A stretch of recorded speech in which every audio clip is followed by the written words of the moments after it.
Hey guys! This is part 2 of What If Naruto awakened the 6 eyes and has Gojo's powers.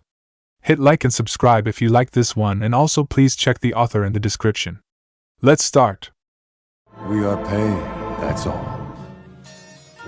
We are God.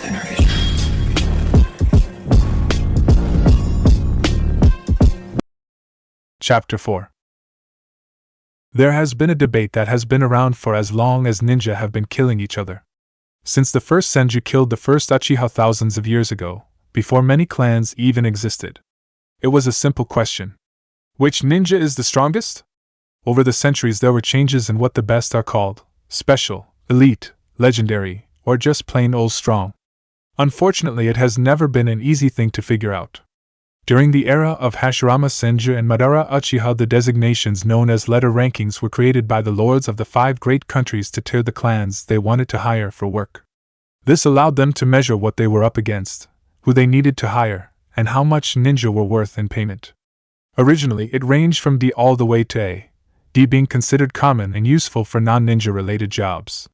These were ninja families with no real clan techniques or renown, usually first or second generation ninja trying to make it in the world. C were more renowned families, such as the Shimura clan, who were known for wind jutsu but only bolstered 1 or 2 strong ninjas.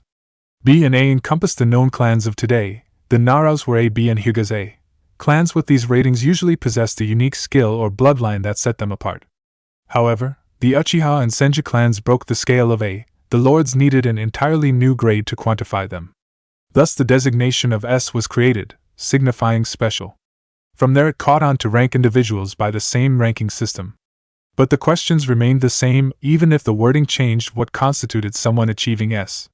Many debated that it was by killing elite ninjas such as Jonin with ease. Others by amount of chakra, or jutsu knowledge and secret arts. While those factors came into it, the way someone achieved S was not by self-declaration but by public opinion, particularly by enemies. If a Kage could declare their own ninja S, then there would be dozens and the scale would break. So today, for a ninja to be considered and accepted as S, then your enemy must overcome their pride, overcome their ego, and declare to the world that said person was so powerful that they were head and shoulders above the rest of the elite. Usually this was followed by anger, and a very high bounty.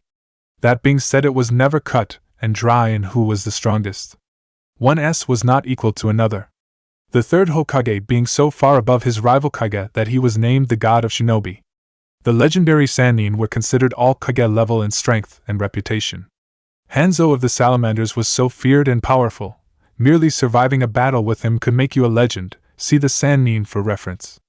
Then there was Hashirama and Madara. Again it was the Uchiha and Senju that broke the scales. Both of them in their time and to this day, were so powerful that entire nations feared their gaze. Thus, they were given the rank of S+, meaning they were completely otherworldly in power, no one bearing each other being a match. Even then, Hashirama won out and had been declared the strongest Kage in history and god of shinobi. Why was this important? It made the scales of strength clear in that there wasn't a set level, an easy way to measure strength. Experience and personal knowledge as well as talent and intelligence come into play as well. A veteran could lose to a novice if the matchup was bad. A kunai could kill a Kage. Just because someone used water jutsu didn't mean they always won against someone using fire jutsu. Which brings focus back to the Battle of Tanzuka Hills. In a battle of 5 S-class ninja, all of which were declared above elite by the world. With abilities and power so great one of them could change a battlefield with their presence. This battle should have a clear winning side, since it was 3-on-2. It should be obvious. Should be. A grunt of pain sounded throughout the fields as Kisame Hashigaki was choke-slammed into the ground by Jiraiya before being kicked into the distance through a distant hill. Orochimaru was being barraged by Naruto Uzumaki's ruthless hand-to-hand. Though it wasn't completely one-sided. Orochimaru had been declared a snake even before he debuted his summoned partners. It was in his ruthlessly efficient methods of attack. Coiling then striking vital points, twisting and maneuvering around his opponents to disorientate them. He was as lethal and meticulous as the snakes he represented. Naruto had been forced to dodge and parry more attacks today than he ever had, though he was getting better. Orochimaru slashed towards Naruto's neck, but a single-handed hand seal raised by Naruto's right hand stopped the blade in its tracks. Then with his left he punched Orochimaru's gut, followed up with 2 rapid palm strikes to his stomach, causing the snake to vomit blood and his bandages to start to slip from his head. Though the blonde wasn't finished, his 6 eyes flashed dangerously, and he fired a chakra enhancement jutsu, read right into Orochimaru's chest, crushing parts of his chest and causing his body to fly away in a blur. Naruto Uzumaki and Jiraiya of the Sannin were currently winning the 3v2. Strangely, however, it wasn't a 3v2, as Itachi Uchiha, arguably the strongest of the 3, was merely observing the fight and providing ranged support at odd intervals. Neither Naruto nor Jiraiya could figure out as to why Itachi hadn't jumped in yet, as Tsunade was still out of commission and an easy target to finish off. The decisive factor in this battle would be thus: would Itachi enter the battle before Tsunade? Naruto jumped back from where he just engaged Orochimaru and landed next to a furious Jiraiya. "What's the plan?" he asked while keeping his gaze fixed where their opponents were. "I need to kill one of them. I don't think Tsunade will be much help," Jiraiya said lowly. "Kisame is going to be the biggest problem with his sword. It has shaved quite a lot of chakra from me. Anymore, and I won't be able to call for help. We're fortunate that they are just feeling us out right now. When that shark starts flooding the earth with rapid A-rank jutsu, we're going to be in for it." Naruto looked to where their enemies were regrouping and grimaced. Jiraiya was right. The shark man was going to be a difficult opponent to deal with. He was just too large of a problem to fight against alongside the other 2, since his specialty was endurance and large-scale jutsu. In combination with slippery and sneaky fighters like Orochimaru and Itachi, this could quickly become bleak. "Leave Kisame to me. Get whatever you're planning in action," Naruto declared with a frown. Jiraiya glanced at him. "He's not an opponent that you just fight. He's got more chakra than any of the 5 Kage, and a sword that feeds him more," he warned. "I got it," Naruto assured him with a grin, then warped away. Naruto landed in between the 3 ninjas, his chakra so dense and wild that the 3 ninjas stared at him seriously, each expecting some kind of massive attack that they would need to shield or avoid. However, his intention wasn't to take on all of them. "I'm going to take the blue one, you two have fun," Naruto shouted with a killer grin as he blasted another point-blank red into Kisame that shot him out of the clearing into the surrounding forests. "Interesting jutsu, Naruto Uzumaki," commented Itachi as he emotionlessly watched his partner get blasted away. Naruto glanced at the Uchiha as he prepped his warp.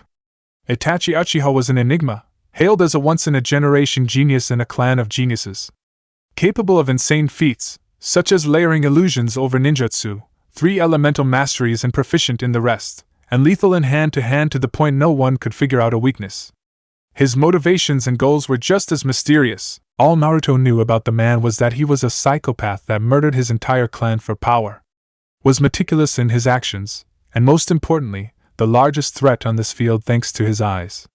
Speaking of, Naruto noticed that as soon as he looked at him, the Uchiha instantly tried to wrap him in half a dozen illusions. It was as if a swirling mass of chakra was shot from Itachi's eyes towards his own at light speed. Each tendril of chakra having a different frequency signifying a different illusion, all intertwined together. It was reminiscent of a rope, with each thread a different jutsu. The premier genjutsu user of the leaf, Kurenai Yuhi, was capable of double layering illusions of B-rank together. Something no one without a bloodline could do, and was hailed as an elite for such. But to Itachi Uchiha, a genius of a clan full of geniuses, masterfully wielding a legendary bloodline tripled the feat with a mere glance. Naruto was completely impressed. No one should be able to instantly weave 6 genjutsu into one another and cast them at once. A single genjutsu of B-rank were as complex as an advanced calculus equation. Doing 2 at once was worthy of renown and praise. No one was praising Itachi anymore. Now he was just feared by all. "But I'm not exactly normal either," Naruto thought with a grin. The 6 eyes broke down the incoming swirling mass of chakra, told him everything about it, and he completely negated the effects before they even took hold of him. Defeating a genjutsu was simple in theory. The toughest part was knowing you were in one and how deep. For Naruto, who could process advanced chakra mechanics at rapid levels, he merely needed to harden his chakra into a barrier around his body and not allow external chakra to penetrate it. Such was the advantage of his eyes, the ability to push away 3 C-rank and 3 B-rank genjutsu before they could even take root. Itachi's eyes widened as his attack was completely squashed by a smirking boy his little brother's age, before said boy teleported away after his partner. "Interesting indeed," muttered Itachi before turning towards Jiraiya, who summoned 2 small toads to his shoulders. He narrowed his gaze with a minuscule frown. Orochimaru walked up with a glare, after having just vomited himself up 2 times over to heal the damage from Naruto's attacks. That boy! He then noticed Jiraiya in the distance with a grimace. That's a problem, Itachi. We need to coordinate to take on a sage of his caliber. Indeed. Naruto's mind was in a whirlwind as he warped into the clearing he sent Kisame to. Instead of a groaning and smoldering shark man, he was met with a grinning Kisame sans cloak sitting on a fallen tree with his massive, now unbandaged, sword Samahata next to him. When Orochimaru came to us after his laughable invasion, we doubted his words about you, Kisame said as he stood and cracked his neck. He said that you could give anyone a run for their money and would only become more of a problem thanks to those strange eyes you've awakened. Naruto listened to his words and noticed that chakra was being channeled throughout Kisame's body to heal his internal injuries and reduce his fatigue. It was different to Tsunade's methods. Hers was like using the most purified water to methodically wash something, leaving no streaks behind. Kisame's method lacked any and all finesse, instead relying brute force healing. It was akin to using a water dragon to clean a window. It gave Naruto an idea. I didn't think a blockhead like you would be able to use medical jutsu, commented Naruto as he stretched his arms and neck. But if you can do that, at least you're going to last longer than I thought. He finished with a grin before getting into a stance. It's Samahata using stored chakra to heal and fix me. I'm not doing it, grinned Kisame as he stood to his full height, nearing 7 feet tall and stacked with thick muscles, making his frame dwarf Naruto's several times over. Don't die on me, brat. We still need the fox within you. Naruto wasted no more time. He shot forward with blinding speed, nailing Kisame with a punch and a knee to the stomach right after. The massive sword was slammed into the ground where Naruto was standing, but he was able to avoid it, not without feeling some chakra being pulled away. Samahata was swung in a wide arc that Naruto jumped over, then came down with a kick to Kisame's face, who blocked the kick with a forearm. Pushing off the arm, a second kick was sent to the side of Kisame's head that was blocked by his headband-clad forehead, causing a clang to sound out into the air. Naruto pushed 2 fingers into Kisame's grinning face and fired off a red point blank. The power was heavily reduced but still impacted Kisame, sending him back a few meters. Kisame shot back towards Naruto with a savage grin and killing intent rolling off him in waves. Naruto took a deep breath at the pressure and prepared his next jutsu. At the tip of his finger he made a small orb of blue chakra. Let's see, thought Naruto as he fired off chakra jutsu, sinister spiraling shot. It was a small Rasengan that flew towards Kisame with incredible speed. For a ninja at a level below Jonin, they wouldn't be able to follow its path with their eyes. However, Kisame was not below the level of a Jonin, so he slapped it away with his sword. The jutsu made impact for a moment before it was snuffed out against the blue scales of the legendary sword. Naruto shot forward and filled his arms with even more chakra than he did at his normal peak, but instead of internalizing it to enhance himself and potentially ruin his muscles, he hardened it externally. It looked as if his arms were incredibly hot with a haze whiffing off his fists. Kisame didn't waste time and did an upward slash that tore through the ground as if it weren't there, sending debris into the air along with the massive blade. Naruto gritted his teeth and punched the incoming blade with all his strength. The impact of sword and fist clashed with a thunderous boom that distorted the air and sent a shockwave out that blasted all the loose debris away. While competitive, it was clear from the clash that Naruto was inferior in terms of raw strength, as he felt his bones shudder under the force of the clash. Naruto, being the quicker of the two, recovered from the clash, jumped up and kicked Kisame in the face, giving himself more space. Hand seals were flashed through as Naruto prepped his next jutsu. Kisame, who was getting ready to re-engage, he felt the air, no, the very world around him, start to shift. As the very world was pulled in on itself to overcome the lack of space created with the use of blue, Kisame was able to reduce the effects enough to get out of the way thanks to Samahata absorbing the power, but not without taking damage.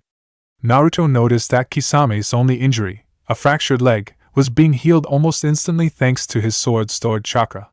The crude method of medical jutsu was still efficient enough to heal him in a matter of seconds. I see. I believe I understand how that sword works now, Naruto thought as his stance relaxed slightly. He's perfect. He thought with a smile that Kisame was unnerved by, as it wasn't malicious but thankful. The hell is with that smile, boy? You're creeping me out, Kisame said with a shark-like grin. He rested his massive sword on his shoulder. I'll admit your jutsu are strong, but they don't mean anything if Samahata eats all the power before it hits me. Naruto took a deep breath and held up a single-handed ram seal. "Don't worry, I'm gonna start hitting you now, shark face," Naruto said as the chakra around him changed. Kisame blasted off the ground, cratering the earth beneath him, swinging his legendary chakra-eating sword at Naruto's face with murderous intent. Naruto raised his right arm to block the blow with his 6 eyes blazing. Kisame's eyes narrowed as the boy looked to block his sword with one arm. In a clash of strength he had already proven he was superior, and any chakra enhancement would die once he was close enough. As Samahata neared, Naruto planted his feet and took the hit, or rather it looked and felt as if he did to Kisame. The instant the sword got within an inch of Naruto it was completely stopped. Kisame glared, as if his sword was being stopped by the strongest shield in the world, but he could feel the chakra blocking him start to weaken. An instant later his sword made contact with Naruto's arm, shredding the sleeve and gouging out a chunk of skin, spraying blood into the air and onto the ground. Naruto shot forward and went on the offensive, not even acknowledging the damage. He punched forward, though his fist was blocked by Samahata. Kisame felt the same kind of resistance before, but the force from Naruto was managing to push him back. Until the chakra shield was weakened, and Kisame pushed back, taking more skin from Naruto and sending blood into the air. Kisame went to attack with a textbook two-handed swing downward that Naruto took with the X-shaped block. Like before, the same shield took the hit. Naruto pushed the attack away to the side, but at the end of the parry more skin and blood was taken from the blonde's arms. This back and forth continued for several exchanges till Naruto's arms, legs and chest were all leaking a large amount of blood. Through it all Kisame was becoming more and more confused, for instead of becoming nervous and scarred, Naruto was becoming happier and happier with each exchange. He suspected that the blonde was trying to suppress his nerves and appear strong in the face of certain defeat, till the grin of supreme confidence was back on Naruto's face. Kisame watched as Naruto, streams of blood trailing behind him as he rushed forward, neared him with a fist held at the ready. Kisame knew what to do, he'd done it dozens of times. He readied his sword and swung towards the blonde's midsection. Just like the other exchanges, the sword was stopped by the same invisible shield. However, unlike last time, there wasn't that split moment of the chakra being drained, allowing Kisame to damage the blonde. This time Naruto pushed forward, not even acknowledging the sword, and slammed a punch to Kisame's chest. Unlike previous punches from Naruto, whose power was based purely on physical enhancement from chakra enhancement, body, this time he had all of that force, behind the invincible jutsu infinity. Kisame's entire chest was cracked and broken from the hit, and he was blasted out of the small blood-soaked clearing into and through several trees. Kisame's Samahata absorbs chakra, but there is a limit on speed. I tested it with all my techniques, all of which have different areas of effect, speed, power, and chakra types. Thanks to my eyes, I was able to figure out that he was the perfect training dummy for infinity. Speed is irrelevant for my jutsu if it's done right. After all, it's literally time chakra. Clashing with Kisame gave me the perfect training to perfect my use of time chakra and control of infinity. Naruto thought with a grin as he wiped some blood from his face. He then moved to address his wounds. Steam began to rise from his body as he crudely healed all the wounds inflicted by Kisame. It was a partial mix of Tsunade and Kisame's methods of healing, however he did it in a bit of a different way. Unlike most medics whose top-level control allowed them to harness Yin chakra to heal, Naruto could go a step further. He combined Yin chakra and pure positive chakra together, crude and inefficient at the moment since he was new to this, but it was healing him far more completely than he'd ever seen, since it was nearly twice as powerful as normal healing thanks to the positive chakra enhancing the Yin chakra. With time he bet he could do this perfectly and in mere moments. For now this was enough. I can use infinity now. I can cover my body completely. Naruto thought with a satisfied smile. It takes a lot of focus to maintain, but this is a massive step forward. Small torso-sized shield to my entire body. Naruto grinned as he looked to the west, the direction he sent the shark flying away.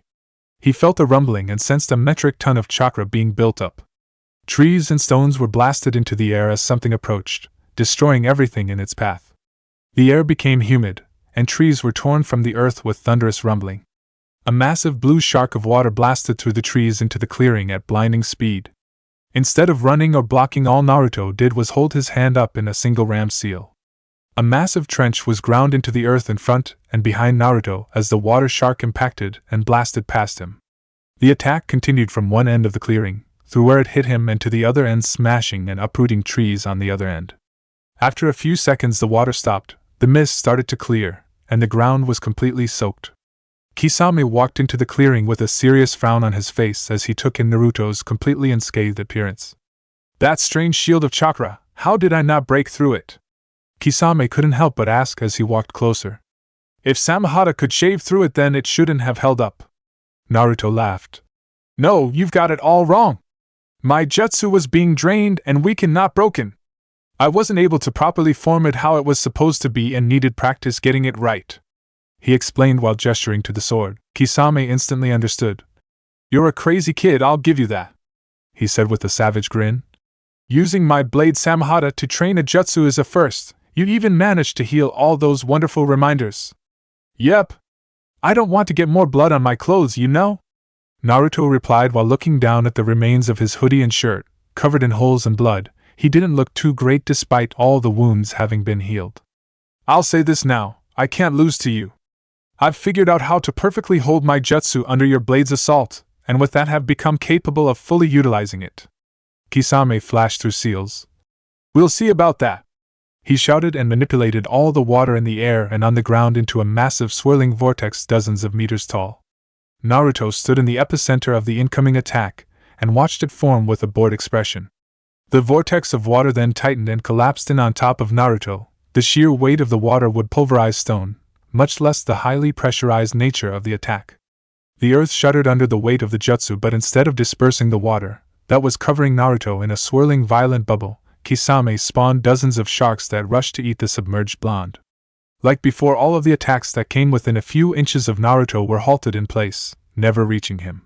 While the jutsu weren't affecting him, Naruto was actually getting a bit worried about the lack of air. With a ram seal, Naruto pushed the effective range of infinity from a few inches off him to its current maximum diameter of 1 meter, giving him a bubble of breathing room. Maintaining infinity with at this range is very tough, something to work on if I have to protect someone else, mused Naruto as he held firm under Kisame's never-ending assault of water sharks and now water drills. After a few moments the attacks were slowing down, and Naruto felt it was time to get back to it. A single seal and he warped out of the death bubble and was right behind a huffing Kisame. The shark man had no chance to dodge a spinning kick to his head that sent him tumbling away. Unlike before, where Naruto let him recover and return to the fight, he continued his assault, shooting forward and landing atop Kisame with a double leg drop, cratering the ground, getting a silent scream of agony from him. Kisame didn't let it stop him for long, throwing himself to the side and rapidly getting to his feet with his sword out in front to protect him. He looked to where Naruto was a moment ago and frowned. The blonde was gone. You're not super fast. Kisame flinched at Naruto's words coming from directly behind him. The boy was standing back to back with him without a care in the world. In fact, I would say that is your biggest weakness. Here, let me elaborate. Kisame couldn't move in time as felt his kidneys get blasted by a viscous punch. While he was sent flying, it was a kick to the chest, a kick to the back, 5 punches to his face and upper chest, a spinning kick to his chin, a double hammer arm to the top of his head. Blood flew into the air as Naruto mercilessly beat Kisame at his absolute top speed. Samahata was long since thrown away by Naruto, who continued his barrage while Kisame could only block and defend. He's faster than before, Kisame thought as his skull rattled under a kick. I can say he may even be stronger, but it's more than that. It's like the difference in a metal gauntlet and a large fist. Even if thrown by someone weaker, the metal would hurt more. Whatever his jutsu protecting him is, it's making his attacks far more dangerous and solid. Naruto punched Kisame, causing him to spin, but reached out to grab his arm to hold him in place, then followed up with a ruthless barrage of palms to the shark's stomach, each getting blood to vomit from Kisame's mouth. Not done there, Naruto let the last hit propel Kisame into the air while he pointed his pointer and middle finger at him, forming a swirling ball of bright red chakra. Chakra Enhancement Jutsu, Red, he said as the airborne Kisame was fully hit by the jutsu, sending him flying away. The forest in the direction he fired his jutsu was completely ruined. No trees, stones, boulders, or loose earth were left in its wake as the shockwave tore the very world asunder. Naruto watched the outcome of his attack with a smile before blinking. Wait, did I send him back to the field with Jiraiya and the others? He said to himself with a blink. Oh! He said before warping in that direction. Naruto arrived back in the clearing to see Jiraiya and 2 shoulder-riding toads deadlocked against Orochimaru and Itachi. Orochimaru was blocking ranged water jutsu from the toads while Itachi was defending and attacking Jiraiya with a massive chakra avatar surrounding him. Naruto's eyes told him it was some innate jutsu related to the Sharingan that he wouldn't be able to mimic. A rumble was heard, getting the attention of the others as Kisame was blasted into the clearing through the trees, landing in a heap at the edge. "Ha! I beat him here, that's hilarious!" thought Naruto with a snicker. It was then that everyone noticed his return as well. "Hey!" Naruto greeted with a smile. "Boy! Get out of here, it's too dangerous for a young'un like you!" shouted the female toad on Jiraiya's shoulder. Now ma! He's clearly Jiraiya boy's student. He must know what's going on," the male toad responded. "Right, Jiraiya boy?" Naruto jumped in. "Yeah, I'm fine, these weaklings aren't a problem for me." Jiraiya sighed and jumped closer to the blonde.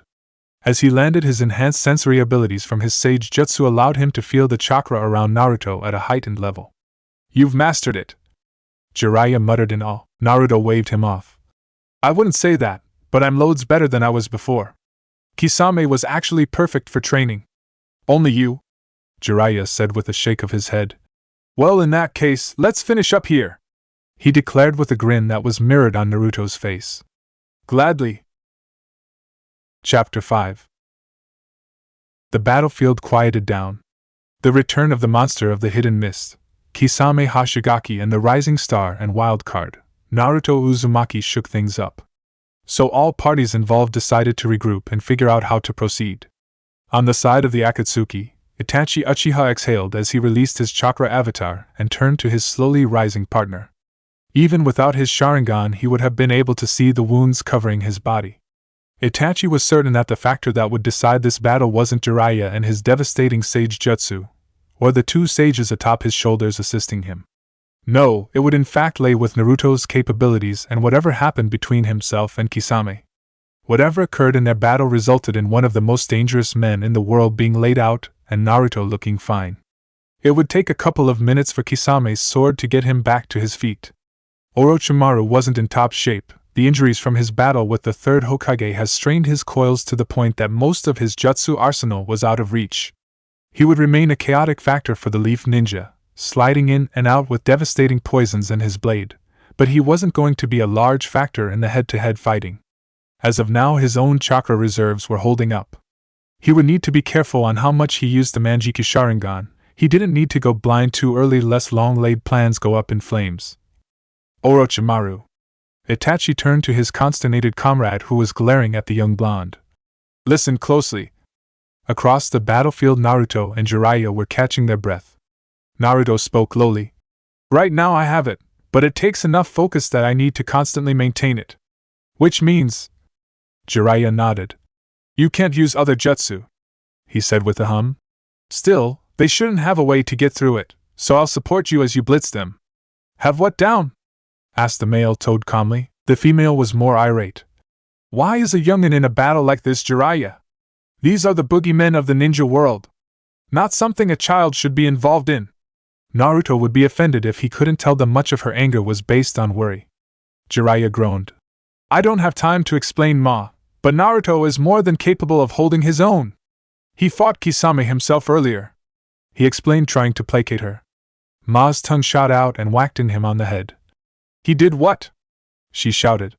Now Ma, no need to be angry at Jiraiya boy. We should trust his judgment." "Thanks, Pa," Jiraiya said with a smile. Naruto turned to them. "Done?" he asked with a raised eyebrow. "Because I don't think they plan on letting you three work this out," he said while gesturing to a now refreshed Kisame with Samahata attached to his back and a furious expression on his face as he built up a truly titanic amount of chakra. "We can't let him go unchecked," shouted Naruto as he blasted forward, Jiraiya moving to follow. "Where is the old lady?" he asked, suddenly realizing that she wasn't even in the clearing. "Shizen got her away. She has two toads guarding her if there are any more sound ninja in the area," answered Jiraiya while looking towards the direction where Shizen went. "Got it." Orochimaru's sword extended right in front of Naruto, moving to stab him right through the chest.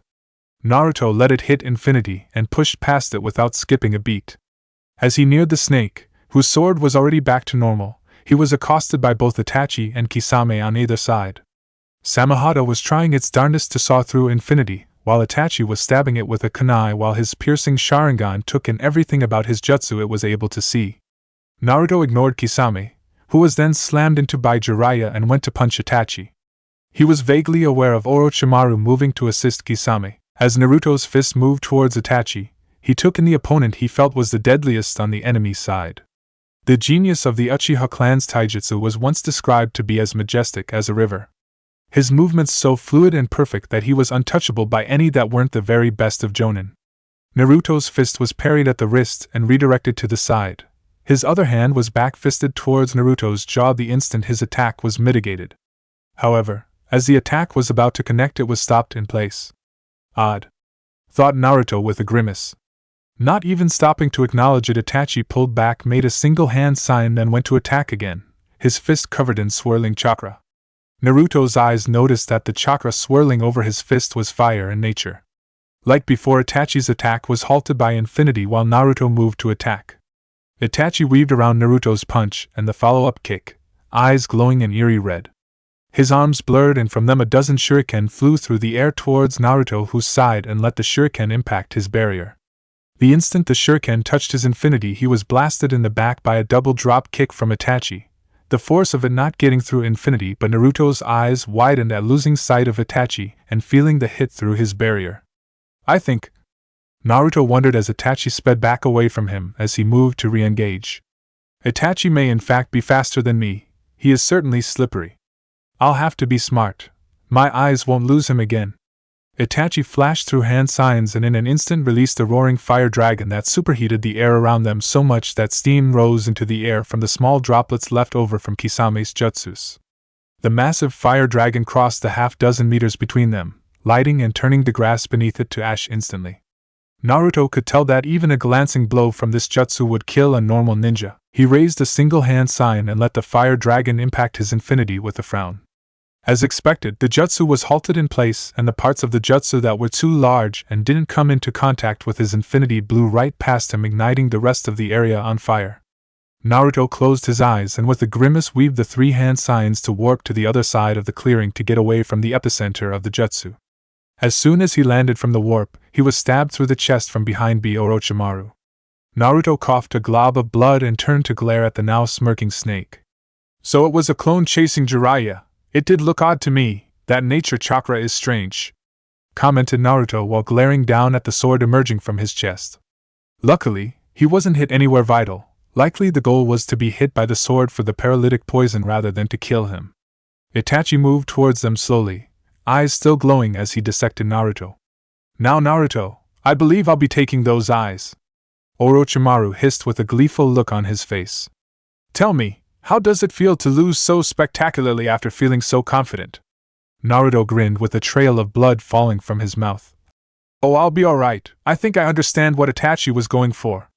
This will be the last battle, it works, Naruto explained with a grin that didn't hide the fury in his eyes as he stared directly at Itachi. So you've realized your weakness? Itachi asked rhetorically. I will admit I was wary of this strange barrier around you. But I believe I have two ways to overcome it. No jutsu is perfect, everything has a weakness, Naruto. The blonde merely rolled his eyes at Itachi, then looked over his shoulder to Orochimaru. Thanks for the breather, I'm ready to get going again, he said with an easygoing smile. The snake glared. What do you?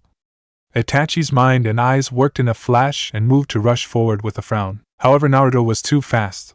With his neck muscles straining and his teeth clenched, Naruto closed both his fists, and then quickly swiped them outward with his hands open. To the naked eye, no visible chakra was seen to explain what was happening. To Itachi, who with the Sharingan was able to see chakra, he was able to glimpse at the jutsu Naruto used and felt the hairs on his neck stand up. In the next instant, both Orochimaru and Itachi were sent flying in opposite directions as if they were being yanked by the strongest magnet in the world. Both were sent tumbling towards the edges of the clearing. While Naruto moved to heal himself, he was unable to remove the poison completely, but he wasn't in any danger of locking up anymore. Naruto looked down at his hands with a relieved smile. That was a gamble made on assumptions and theories in the heat of the moment. His math was done too quickly to be perfect, and he had never really done that before, but it was technically easier than his normal application of that jutsu. Blue is a strange jutsu. The deadliest application is through hyper-condensing negative chakra in a single point of space to create a negative space zone that reality will immediately rush to fill, thereby causing a condensing collapse of space like a miniaturized black hole. However, at its base level it is influencing space through vectors. With my warp jutsu, I can remove the space between two things, myself and another point in space. Something so difficult it takes me hand signs to do. At an easier level of this jutsu, I can move things through space by using the initial target as point 1 and removing the distance between another point, or myself, as point 2. Naruto grinned at the slowly rising Uchiha and Snake. I can essentially move them through space, not really offensive unless I smash them into something. But it is really disorientating. The six eyes flared menacingly. Naruto pointed his open hand towards Itachi, then pulled it back and clenched his fist, pulling Itachi off his feet back to him at high speeds. Itachi pulled up his guard and absorbed Naruto's downward fist that distorted the air around them. The Uchiha grimaced and Naruto grinned, fairly feeling the cracking of bones. Orochimaru made himself known once again, and his sword was stopped by a now reactivated infinity, and was then punched into the ground, causing Orochimaru to immediately vomit a new body that was coughing blood. Naruto went to stomp his skull in but noticed Itachi returning with bright flaming orange chakra swirling around him, and jumped away. Something is off about that chakra, it's the same as that avatar from before, Naruto thought warily. Naruto moved his arm to stop the incoming attack from Itachi with a frown. The instant Itachi's fist came into contact with infinity, there was a moment before his fist broke through, impacting against Naruto's forearm block. "The chakra of the Yada mirror, my second method, Naruto," Itachi said with his Manjikyu Sharingan blazing red. Naruto pointed a palm at Itachi, blasting him off his feet.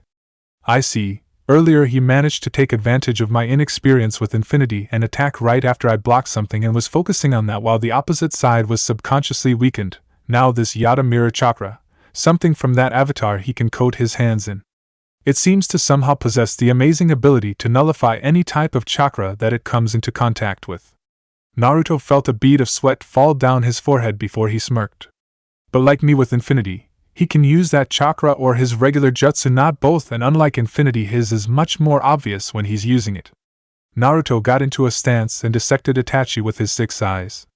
Itachi on the other end of the clearing was taking slow breaths while reigniting the orange chakra of the Yada mirror, neither of them acknowledging Orochimaru's slithering away.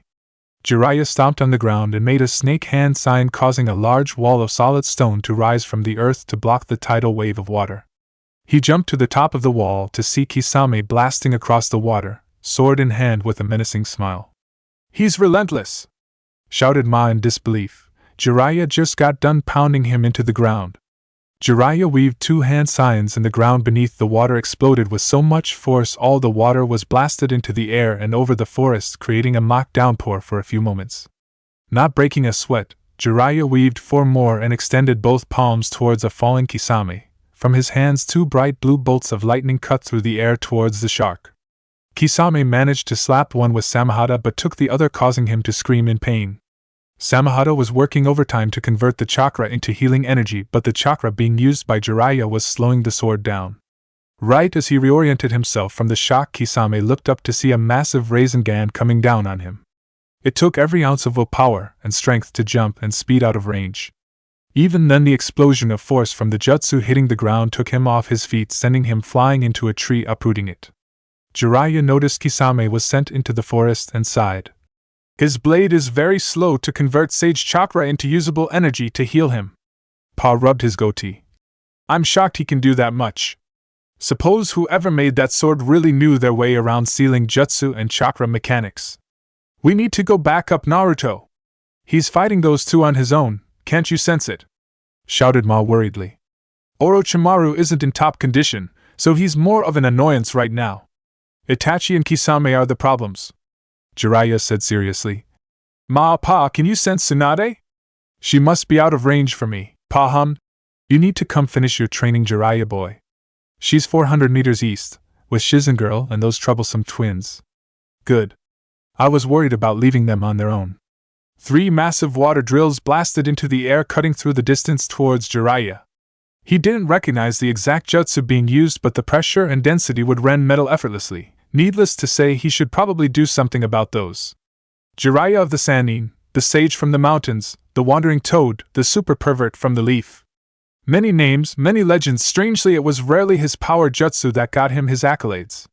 The Battle of the Sannin versus Hanzo of the Salamanders was where he and his teammates attained their titles and shortly after was dubbed S-Class by the world. But it was on his battles won, never on some unwinnable jutsu. He wasn't Minato with 2 perfect jutsu making him fearless across the world, or the third who knew practically everything. No. Jiraiya of the Sannin's power came from his experience in battle and his lack of care in being flashy, despite his personality. When it was time to work, he was focused and got the job done. As the 3 water drills descended onto Jiraiya, he waited to the last moment before rocketing off the rock wall he was standing on and closing distance to Kisame, who was already focusing chakra for the next jutsu. The 2 toads shot bullets of water and wind at the drills to dissipate them while Jiraiya focused on the shark. Kisame slapped the water he and Jiraiya were standing on, and hundreds of sharks were created from the depths and rushed to shred the 3 toad sages. 3 hand signs. A flare of chakra. Kisame noticed it was the strange thick chakra that Samahata was having trouble filtering beneath nearly 10 meters of dense water. The earth erupted in a massive explosion. Sage art, land devastation, thought Jiraiya, not a jutsu he typically used, but Kisame wasn't an opponent that was going to be taken down subtly. The water was blasted into east and west, creating a thick mist in the air and the entire clearing.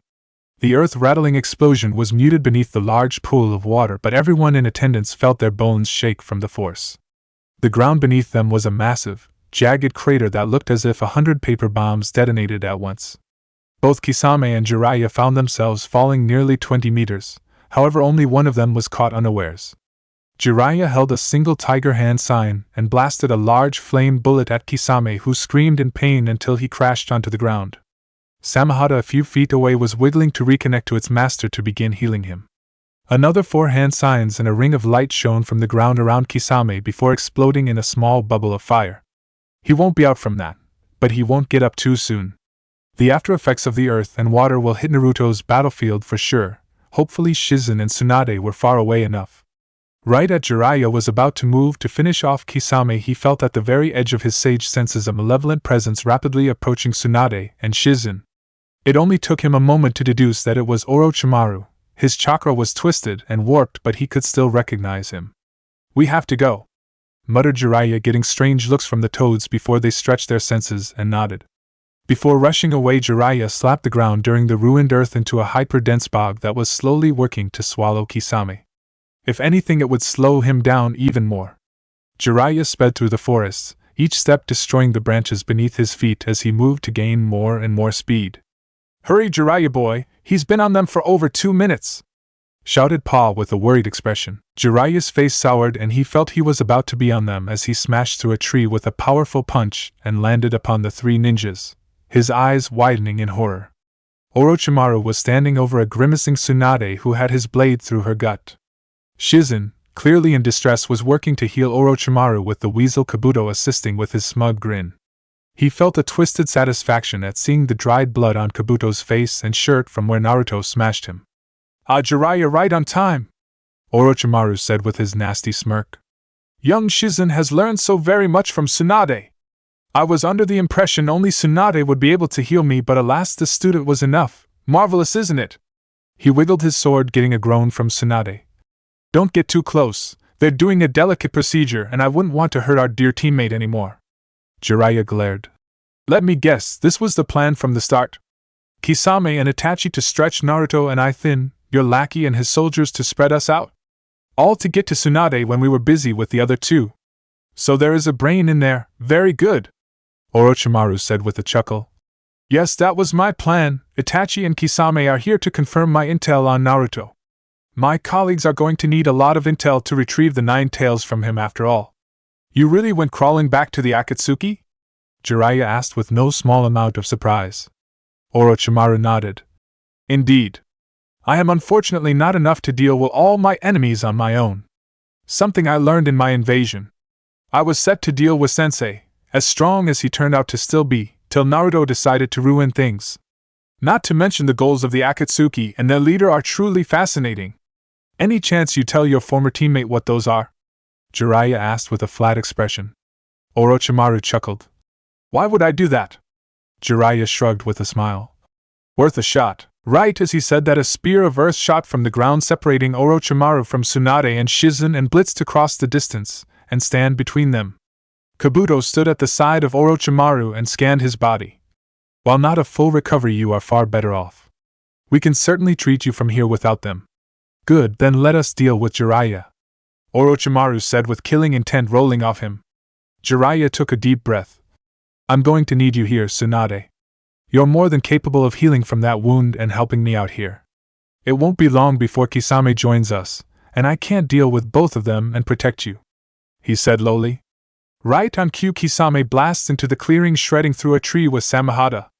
You're going to die, you old wart, he shouted. His chakra was visible as it covered his body in a blue aura and weighed down on everyone in the clearing with its sheer size. Jiraiya was able to finally confirm that Kisame truly was a tailless-tailed beast. Jiraiya boy, we should retreat if Tsunade girl can't fight, said Pa seriously. Right as things were going to get bad for Jiraiya, a massive orange chakra avatar was blasted through the tree line, shaking the earth under the force and weight. Itachi in the center of the avatar coughed roughly as he stood to his feet. A blood-soaked Naruto stood atop a tree, breathing heavily as he stared down at Itachi and took in the scene around him. Naruto sped over to Jiraiya. Itachi is a handful, he's got ways around infinity. As he spoke, Naruto began to slowly heal himself. Itachi was receiving aid from Kabuto on the other side as well. What? Jiraiya asked incredulously. He has a jutsu unique to his Manjikyu Sharingan that seals the chakra of infinity to let him hit me, Naruto said with a petulant frown. Jiraiya shook his head. Well, no jutsu is perfect, I'm aware, shouted Naruto. The steam from his injuries tapered off as he finished healing. Jiraiya eyeballed the now closed wounds with a critical eye. Are you healing yourself? Shizen gaped at Naruto, having been silently gathering herself after Orochimaru's sudden appearance, then Jiraiya, then the rest of them. Naruto showing up covered in wounds then healing himself somehow wasn't that surprising anymore. Unseen was the twitch of Tsunade's fingers. Naruto nodded. Yeah. See, I was watching Tsunade heal herself that night, then Kisame and Samahata's healing method. I decided to copy them and add my own flair. Tsunade's twitch became stronger. I heal with Yin chakra, which has been enhanced by positive nature chakra. It's like super healing, Naruto shouted with a massive grin on his face. Idiot, a small voice muttered, getting the three ninjas' attention. Naruto turned to a now awake and deadpan Tsunade, who was looking at him like he was an enormous moron. His face turned comically disgusted. Huh! I can't hear you down there, Naruto shouted. Tsunade's eyebrow twitched as she sat upright to glare at Naruto's face. You're an idiot for using that combination of chakra to heal yourself, Tsunade explained haughtily. If you think you're the only one to look into positive natured chakra, you're a fool.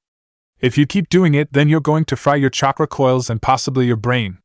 Why should I trust the word of a weak, defenseless old woman that needs us to protect her? Naruto asked with a laugh as he smirked down at her. Jiraiya next to them was watching with a hopeful and amused expression, while both Toads and Shizen gaped at the exchange. Tsunade's temper, something that in her 50s she usually had a good lid on, except it would seem when concerning Naruto. In her anger at the young blonde's lack of respect, she shot to her feet and headbutted him, causing him to sway back.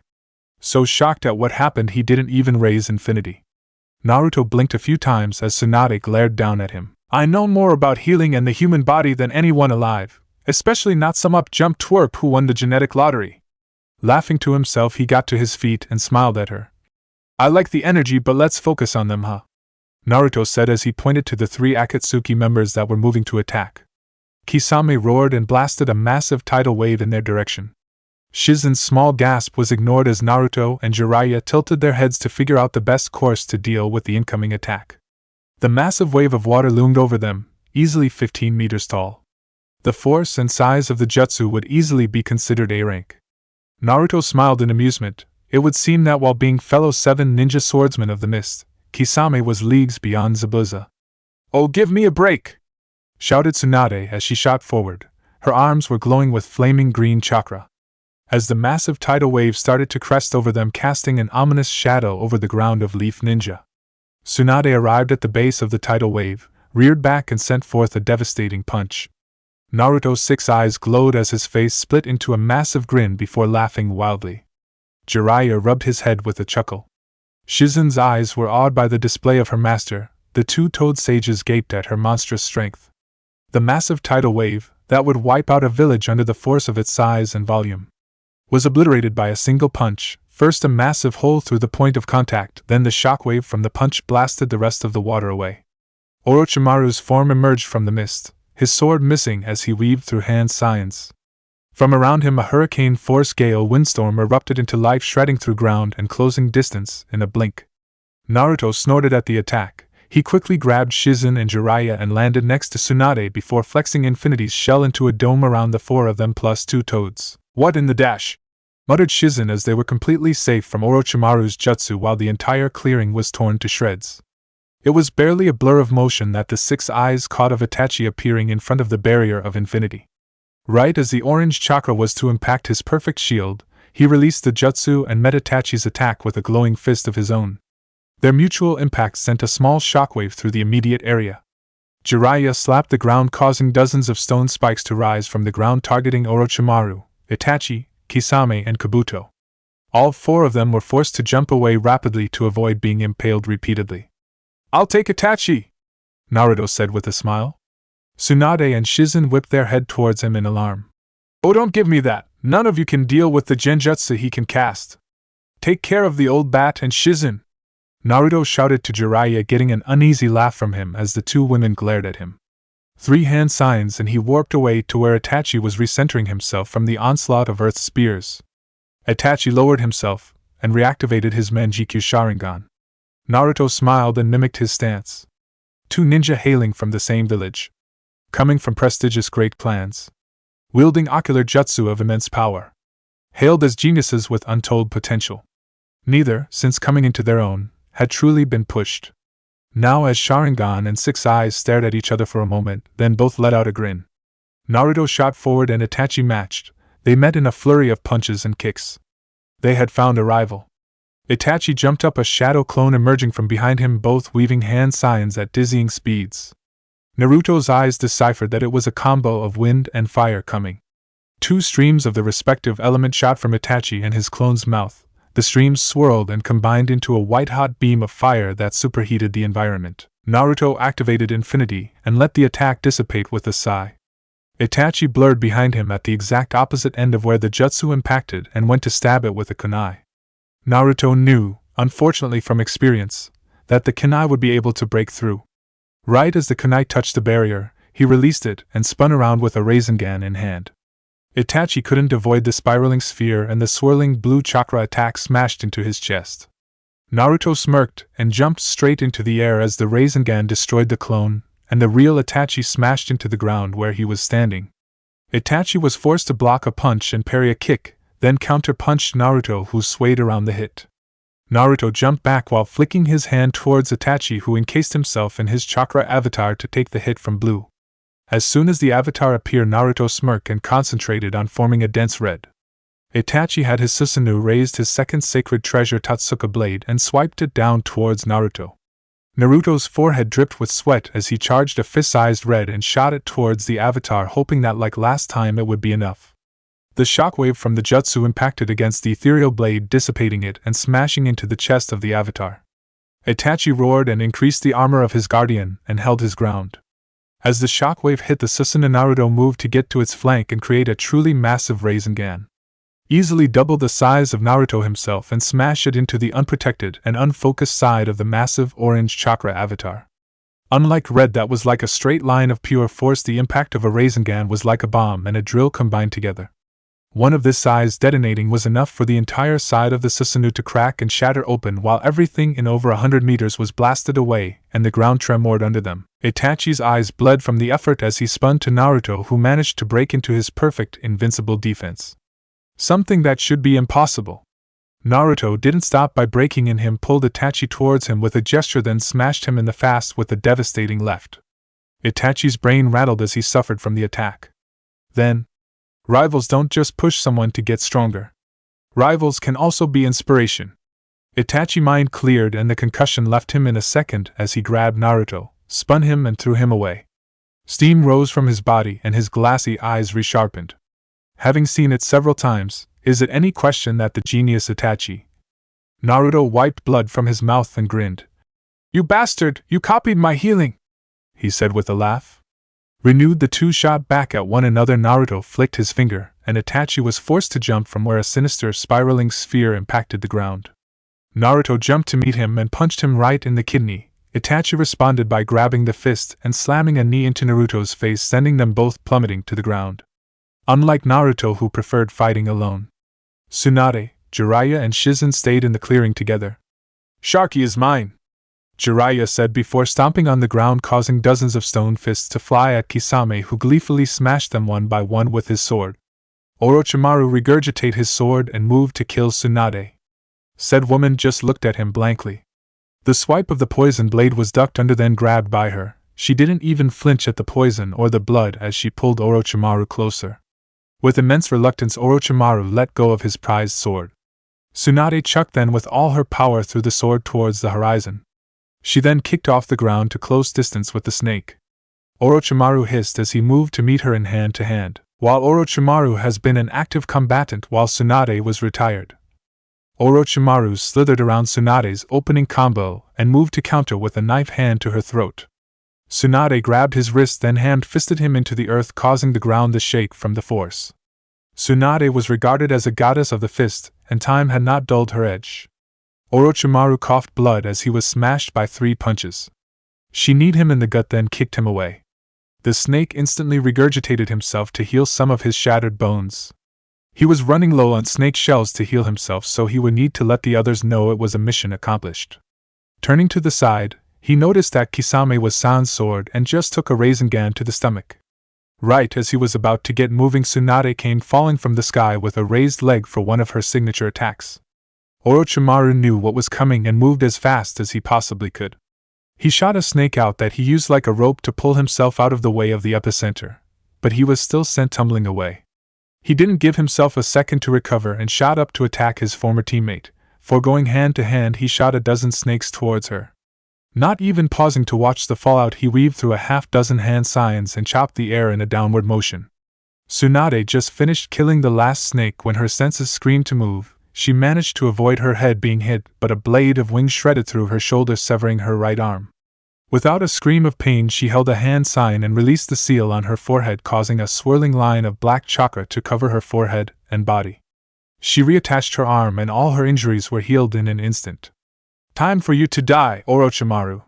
We've borne your disgrace long enough," she declared as her body glowed with chakra, and she shot forward to finish the traitorous snake once and for all. As her fist blasted through his chest, his body turned into mud. She looked around the clearing and noticed that Orochimaru was harassing Jiraiya enough that Kisame was able to heal enough to run away. In her expert opinion, Kisame was going to need weeks of rehabilitation even with a skilled medic helping him. Jiraiya groaned as he smashed yet another mud clone, revealing that the real Orochimaru was gone. "How'd they get away?" he asked with a shake of his head. Both the Toad Sages dismissed themselves when the fighting was finished. Tsunade walked up to him with a tired sigh. "Orochimaru has always been a slippery one. I'll be sure to send the Alpha Squad after him when I'm in office." Jiraiya turned to her with a curious expression. "So you're coming back?" he asked as they walked over to where Shizen was taking shelter. "I feel like I have no other choice," she said with a snort. "You're hopeless without me, and the brat is going to kill himself using complex chakra mechanics on his body, on top of being a little disrespectful brat." Jiraiya let out a full belly laugh. "That's Naruto all right." Tsunade glared at him. "Don't laugh. There's a strong possibility that he causes a war with that attitude. We need to have a firm hand with him," she argued, while Jiraiya raised his arms in surrender. Shizen moved to Tsunade's side with a relieved smile. She looked at the two of them for a moment before frowning. "Where is Naruto?" Naruto's face rippled from the force of Itachi's orange chakra-cladded fist. He responded with a kick to Itachi's knee that destabilized his stance, allowing for Naruto to grab Itachi's arm then spin throw him away. Itachi sent a massive fireball at him without a single hand sign. Naruto pointed a palm at the incoming jutsu, then a spark of blue chakra sparked across his hand. The force of jutsu destroyed the center of the fireball that caused the rest of it to dissipate. He weaved 3 hand signs in a blink to warp behind Itachi. With a pulling motion, Itachi was yanked off his feet into a kick from Naruto. Itachi coughed from the kick, then threw a handful of shuriken from his sleeve that Naruto was forced to block with infinity. Orange chakra swirling to life, Itachi moved to engage the blonde through infinity. Itachi punched through the chakra shield, smashing into Naruto's solar plexus. Both of them engaged in a flurry of punches and kicks. While Itachi was the far better combatant, Naruto was able to bridge some of the distance between them with applications of blue and Rasengan variations. Itachi sighed before throwing dozens of smoke bombs on the ground. Naruto blinked a few times and rapidly looked around, his 6 eyes working overtime to decipher what Itachi's next move was. He readied himself to summon a red if the avatar was about to return in full glory. After a fully 2 minutes, Naruto stood up with a frown. "What the, did he fucking run?" Naruto shouted in disbelief. "No. They accomplished their mission," came the shout of Jiraiya in the distance as he and the 2 women walked into the ruined clearing. Naruto popped up in front of them from a warp.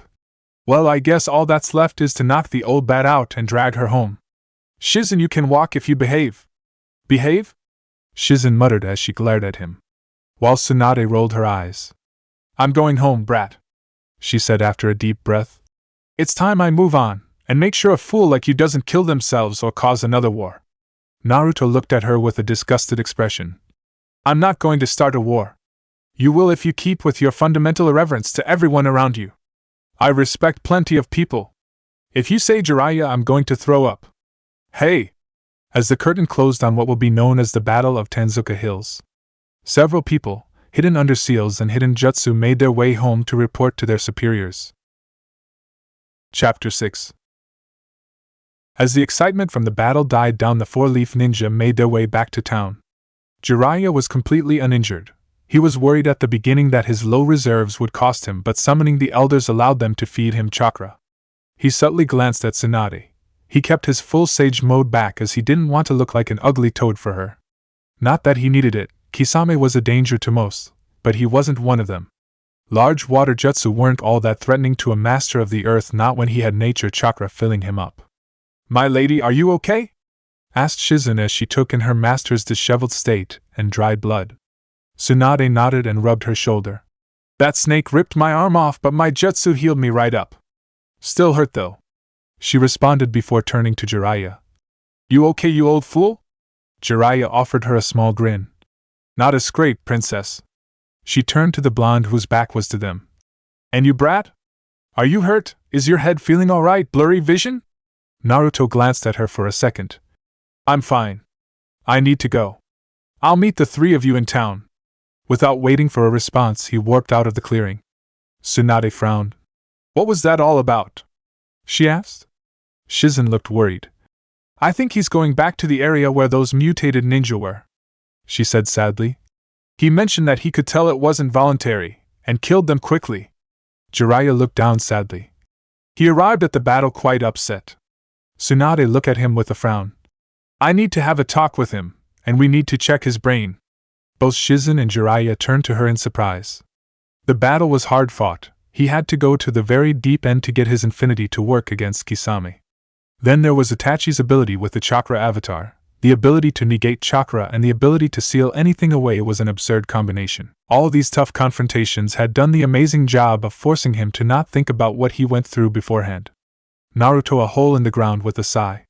Since that day in the forest, his mind has been clearer, like looking through a freshly cleaned window after months of neglect. Not to mention his natural excitement for battle and showing off his strength. He had never killed before his 6 eyes awakened either. Not since his mind cleared up and he started to mature a bit. Even before he knew it would be an eventuality, it wasn't supposed to happen for Genin. Yet, after his awakening, he was put in fights where death was inevitable, and if he was right, he was going to only be put in fights where death was the conclusion going forward. Such was the nature of his position now. Another hole was blasted into the ground, then hollowed out. These ninja, taken or willingly following Orochimaru, did not want to turn into experiments. The strong, the S-class, they attracted people in droves, and even one such as Orochimaru would attract many followers to potentially gain strength from his greatness. However, no one would want to turn into a mindless beast sent out to die. Naruto knew that he was strong, stronger than most, but he wasn't strong enough. He didn't have a way to stop these men without killing them and was forced to put them out of their misery. If he were faster and more knowledgeable on chakra and the human body, perhaps something could be done. The last hole was finished, and Naruto sighed. He then began to place all the dead mutated ninja into their holes. Alas, he was not able to help, so he did all he could. Give them a grave. As he finished covering the last filled hole, he stared out at the dozens of newly dug unmarked graves. I'm sorry this was your fate. This is not a fate fit for anyone. I will kill that snake, I promise. Naruto said seriously, his 6 eyes glowing powerfully. As Naruto walked back to Tensukage, he cleared his mind and thought back to the battle. He made a frightful discovery about his current jutsu arsenal. Red, while having the most devastating output of force and destruction, was remarkably limited in use. Blue was far more useful and far more versatile despite being less outwardly destructive. The space-natured color jutsu duo were empowered by positive and negative chakra respectively. Red was the easier to figure out as it was essentially an explosion of force in a set direction. Blue was more difficult and more complex due to the way negative chakra interacted with space-natured jutsu. He'd have to think on it more and do some testing, because he is starting to think he was underestimating his creation. Not to mention infinity, it was unwieldy, and his instincts were fighting it. He was unwittingly weakening it in places as he instinctively reinforced the point of impact of a jutsu. Itachi somehow deduced that and started exploiting it to get through. Not to mention he can't use jutsu while keeping it up right now. More tests, more training, he wasn't there yet, he wasn't the strongest. It will take time, but he will get there. Not only are many visitors running from our village, but you've destroyed so much of the surroundings and buildings it could take months to get back to where we were literally yesterday, shouted the mayor of Tensukage. Shizen looked appropriately apologetic. Jiraiya was stoically listening while Tsunade and Naruto were barely paying attention. Naruto took a breath as the man went on yet another tirade about damages and costs. Okay, shouted Naruto with a whine. What do you want? Want us to go find them and ask them to pay for damages? He said with a raised eyebrow. We fought them outside the village and there were no casualties for civilians. That's a remarkable outcome for a battle of 5 S-class ninja and Tsunade, he said with a cocky smirk. Jiraiya subtly rolled his eyes. Tsunade glared at him before turning to the mayor. I promise that the funds to rebuild the village will be allocated as soon as we return to the Leaf Village. As the incumbent Hokage, it will be among my first actions, she promised. Jiraiya nodded. We will make sure this village does not suffer any more financial harm due to the damages. Naruto stayed silent while Shizen tried to smile to reassure the mayor, who could only look angry for a few more moments. The old man sighed. That will have to do. I apologize, he said wearily. It's not like my position has any right to treat you all like that. Even if you were just joining, your station would be above me much less as you actually are. Thank you for protecting this village and offering support. From there it was logistical conversations between the two Sannin and the mayor on how they would approach the repairs and further developments that have been on hold since the invasion. Naruto had to admit that despite being out of the game for decades, Tsunade handled it with more grace than he'd seen by anyone barring the third. By the time the 4 of them started making their way out of the village towards the Leaf, it was late in the afternoon. Unlike their entrance to Tensukage, the exit was devoid of all life as the locals were holed up in their homes and many of the tourists were gone. Naruto felt a bit of pity for the innocent people that wanted to escape the normalcy of their lives for a fun-filled trip only for a devastating battle to take place and terrify them. This was supposed to be peace times. Such things haven't been commonplace in nearly 14 years. After a few hours of walking, they decided to make a small camp to rest. Jiraiya, seal master extraordinaire, unsealed a variety of items and food, making their night as comfortable as possible without being in a hotel. Soon they sat around a fire, with Jiraiya regaling them with hyperbolic stories of his journeys. Suddenly Tsunade interrupted him to ask Naruto a direct question. How are you using that healing jutsu? She demanded with steely eyes staring directly into the sunglass-covered 6 eyes. Naruto turned to her with a raised eyebrow. I told you I'm powering nature healing jutsu like yours with positive chakra to hypercharge the healing effects. Tsunade frowned. That's what I thought. I'll tell you this now, if you do it too much without knowing proper healing techniques, you're going to fry your brain.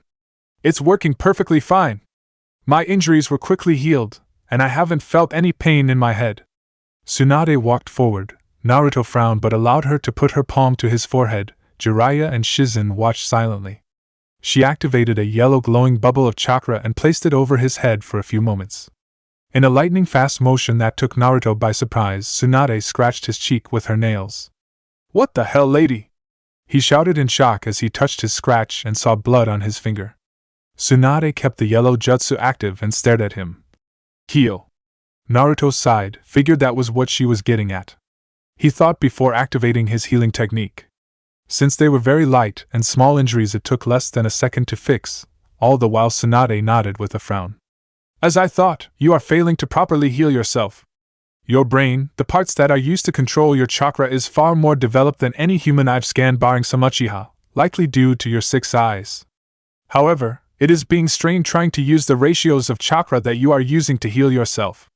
If a normal person like me or Jiraiya were to try what you were doing, our brains would melt out our nose after a few minutes."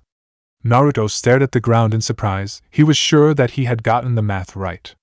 Positive chakra was very tricky to harness and even more so to manipulate, but he was getting the result he wanted, so why? "As I said during the battle, you are not the first to look into pure positive chakra being used in a healing capacity.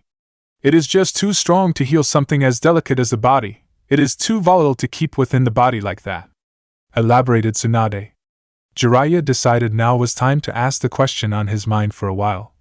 "Naruto, you mentioned using positive and negative chakra for jutsu, but what exactly does that mean? I have a very rudimentary understanding of what those chakras are." Shizen looked like she agreed. Naruto leaned back. "It's not like fire or earth nature jutsu, it is far deeper. So think of the chakra you use every day like water. Positive and negative chakra are more akin to the hydrogen and oxygen molecules that make up that water." Shizen frowned in thought. "So a deeper form of yin and yang chakra?" she asked. "No," Naruto said with a shake of his head. "Yin and yang are spiritual and physical aspects of chakra, yin being the spiritual part that illusions and healing make the most use of creation and formation, while yang being the physical that chakra enhancement body and clans like the Akimichi make use of power and life." He continued, "So if I were to break it down in how I use it, I'd have to tell you that the jutsus blue and red are space nature jutsu." This confused them even more, but he continued, "Think of a jutsu like a flashlight, the nature of the jutsu like space, yin, fire, or whichever, like the battery, and finally the positive and negative chakra as the charge within the battery." He didn't bother explaining how infinity was time-based chakra mixed with space-natured chakra. It was why he couldn't use it properly before his fight with Kisame. He was thinking that to halt incoming attacks he would only need time chakra, but he actually needed mostly space nature with time chakra sprinkled in. It wasn't space-time, it was space and time, which is immensely difficult. "I see now," Jiraiya said with a low rumble. "Naruto, you need to refine your knowledge of the human brain and human body as well as healing jutsu. Like before when we told you your greatest weakness, you have gaps of knowledge that don't let you take advantage of your innate comprehension of chakra." Now Naruto was surprised. "I don't understand. If I don't use it too much, I should be fine, right?" Tsunade sighed. "Right now the strain on your brain would likely be completely gone in a matter of days due to your genetic vitality. But if you were ever to truly push your healing, your mind will start to overheat, and you'd slowly lose fine-tuned control of chakra." Naruto scratched the back of his head. "Fine. Not like I'd really need it any time soon. Fighters like Itachi Uchiha don't grow on trees." At that the 3 others agreed. Naruto then shot up. "Wait. Itachi managed to replicate my healing. What about him? Does this mean I won the fight and he's gonna die?" Tsunade frowned. "Seeing as how he has a very powerful ocular ability, his brain is likely as developed as yours, so he shouldn't die that quickly, but the fact that he managed to copy it at all means he has experience with positive chakra. Unless he is secretly a medic or doctor, I'm not sure how that would be possible." Jiraiya looked down with a frown. He had the answer to that, but that wasn't something he'd share verbally with anyone. "Could that type of healing fix a disease?" asked Jiraiya out of the blue. Naruto didn't know, and Tsunade hummed. "It would need to be perfected, and it would very much depend on the disease. Healing isn't cut and dry like that, and some are just not curable through chakra. Chakra can expedite the process, but it isn't a miracle. At the end of the day, it's the body healing itself. So no," Naruto said with a flat stare. She took too many words to answer a yes or no question. Jiraiya frowned but didn't say any more. Naruto yawned and stood up. "On that note, I'm getting to bed." With that, he moved to his tent while the 3 older ninja stayed by the fire to continue talking. He got the point from Tsunade. He was careless and tried something risky in the heat of the moment. Regardless, it was one more thing to master, and he will master it. As Naruto and the rest made their way home, the rest of the world were reeling from the news of the Leaf's newest monster. The Tsuchikage, Inoki the fence-sitter, one of the very few of the first-generation ninja left in the world and one of the 3 legendary pillars of the old guard. The other 2 being the 3rd Hokage and Hanzo of the Salamanders, was not happy. In front of him was one of the unmarked ninja. They are a shadow group that work independently of any of the great 5 nations and sold information.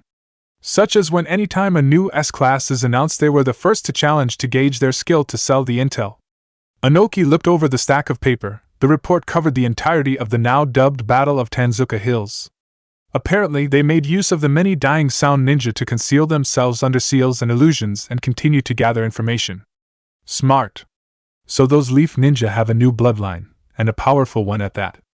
The old man hummed. The distorted voice of the unmarked spoke. He is powerful, and he is young. Already contending with other S-class ninja. The price for this information is set at 10 million. Inoki waved him off as he looked over the documents, and wrote some notes down before snapping his finger. Take this to the administration office. I want his face and this information in our next bingo book. He ordered one of his masked guards, who sped off. Inoki growled. The Leaf was becoming a force once again. After losing the 4th, he wasn't worried about them getting greedy, but now they have Uzumaki and Tsunade back, he wasn't going to let this go. It was time to get his forces back into shape and kick up Kurotuski's training. The winds of change were howling. Line break the Raikage, the Berserker of Thunder, the living lightning bolt, the A of the dreaded AB combo. He was considered the strongest of the great 5 Kage in the world. The Hokage and Tsuchikage being out of their prime, Kazekage was irrelevant to him, and the Mizukage either dead or insane. It wasn't that much of a claim anymore. Something that annoyed him nonstop. Regardless, as he paid off the unmarked ninja and glared at the information in front of him. Recall B. Bring me Darui, C, Yujito and Samui, now! He demanded to one of his assistants, who scurried off with a squeak. This Naruto Uzumaki was clearly the son of his rival Minato Namikaze and that fiery red-head Kushina Uzumaki. Now he was a procession of a new bloodline, and holding his own against the monsters of the shinobi world at 12. He wasn't going to hold back anymore. That meddlesome Tsuchikage had been poking at his territories for the last few years, and now it was time for him to start kicking his forces into top gear. The stone and the leaf needed to be reminded that the cloud was the strongest. He furiously scribbled down some notes, and handed them off. It was time Naruto Uzumaki was added to his bingo book. More money would cause more eyes to be put on him. He wanted every interested party with a knife to be going after him. Itachi Uchiha sat down in a meditative position as he activated the jutsu given to him by Pain to communicate with the rest organization for their meetings. He looked over at Kisame, who was medically knocked out, to allow him to heal. What a mess. Space distorted, and he could see the colorful blurry images of his fellow Akatsuki members. Itachi turned to his leader, who was gazing at them through the legendary eyes of the sage. His staunch and absolutely stunning partner Conan stood next to him silently. Thank you all for making it on short notice, started Pain, his baritone voice and powerful gaze unnerving Itachi slightly. I would like us all to hear the report from Itachi and Orochimaru. As I understand, Kisame is unable to join due to injuries. That got reactions out of the group. The more unstable ones laughed. Itachi knew it was his turn to speak. It was a successful assignment. Naruto Uzumaki's abilities were as Orochimaru said them to be, if not better. However, he showed no signs of the 9 tails in his abilities. I estimate that if he is out of our reach for too long, it could become a group effort to bring him in. His abilities. The gravelly voice of Sasori of the Red Sands spoke up. He possesses jutsu that can manipulate space in a variety of ways and a full body barrier that protects him from any and all harm. However, it is imperfect at the moment, as I was able to exploit some holes. Very well, Pain said. Orochimaru's intel was confirmed as legitimate, and he has been brought back into the fold. As of now, Kisame is out of commission, so Orochimaru will partner with Itachi. I want a written-out list of strengths and weaknesses for Naruto, Itachi, as I may decide to bring him and myself in the future. Continue your assignments and recon. We will reconvene in 1 month's time. Dismissed. Ordered Pain, and the many blurry silhouettes blinked out, leaving only Pain and Conan. The boy is good. The deep voice of a masked man spoke from the shadows. I observed the fight, Itachi will lose if they fight again due to his sickness and Naruto's growth rate. What do you suggest? Asked Konan. We wait and put pressure on the boy. He is in a position that will not allow him much rest. The S-class are always in demand. We must constantly apply pressure. Then when it is time, he will be brittle. The masked man's lone eye glowed red with a blazing Sharingan. The village hidden in the leaves was a sight for what seemed like an endless mission for Naruto, while realistically only being about a week, or so it felt like months. Naruto looked around with a laid-back expression and an easygoing smile. His sunglasses glinted in the light, and the people they passed looked at the group in awe. Tsunade was leading the charge, walking with purpose, Shizen by her side faithfully while Jiraiya calmly walked a few steps back. Naruto rolled his eyes as he noticed the real reason he let Tsunade lead. Unlike normal returns, they weren't headed for the Hokage Tower to report, they were going to the hospital to immediately treat the old man.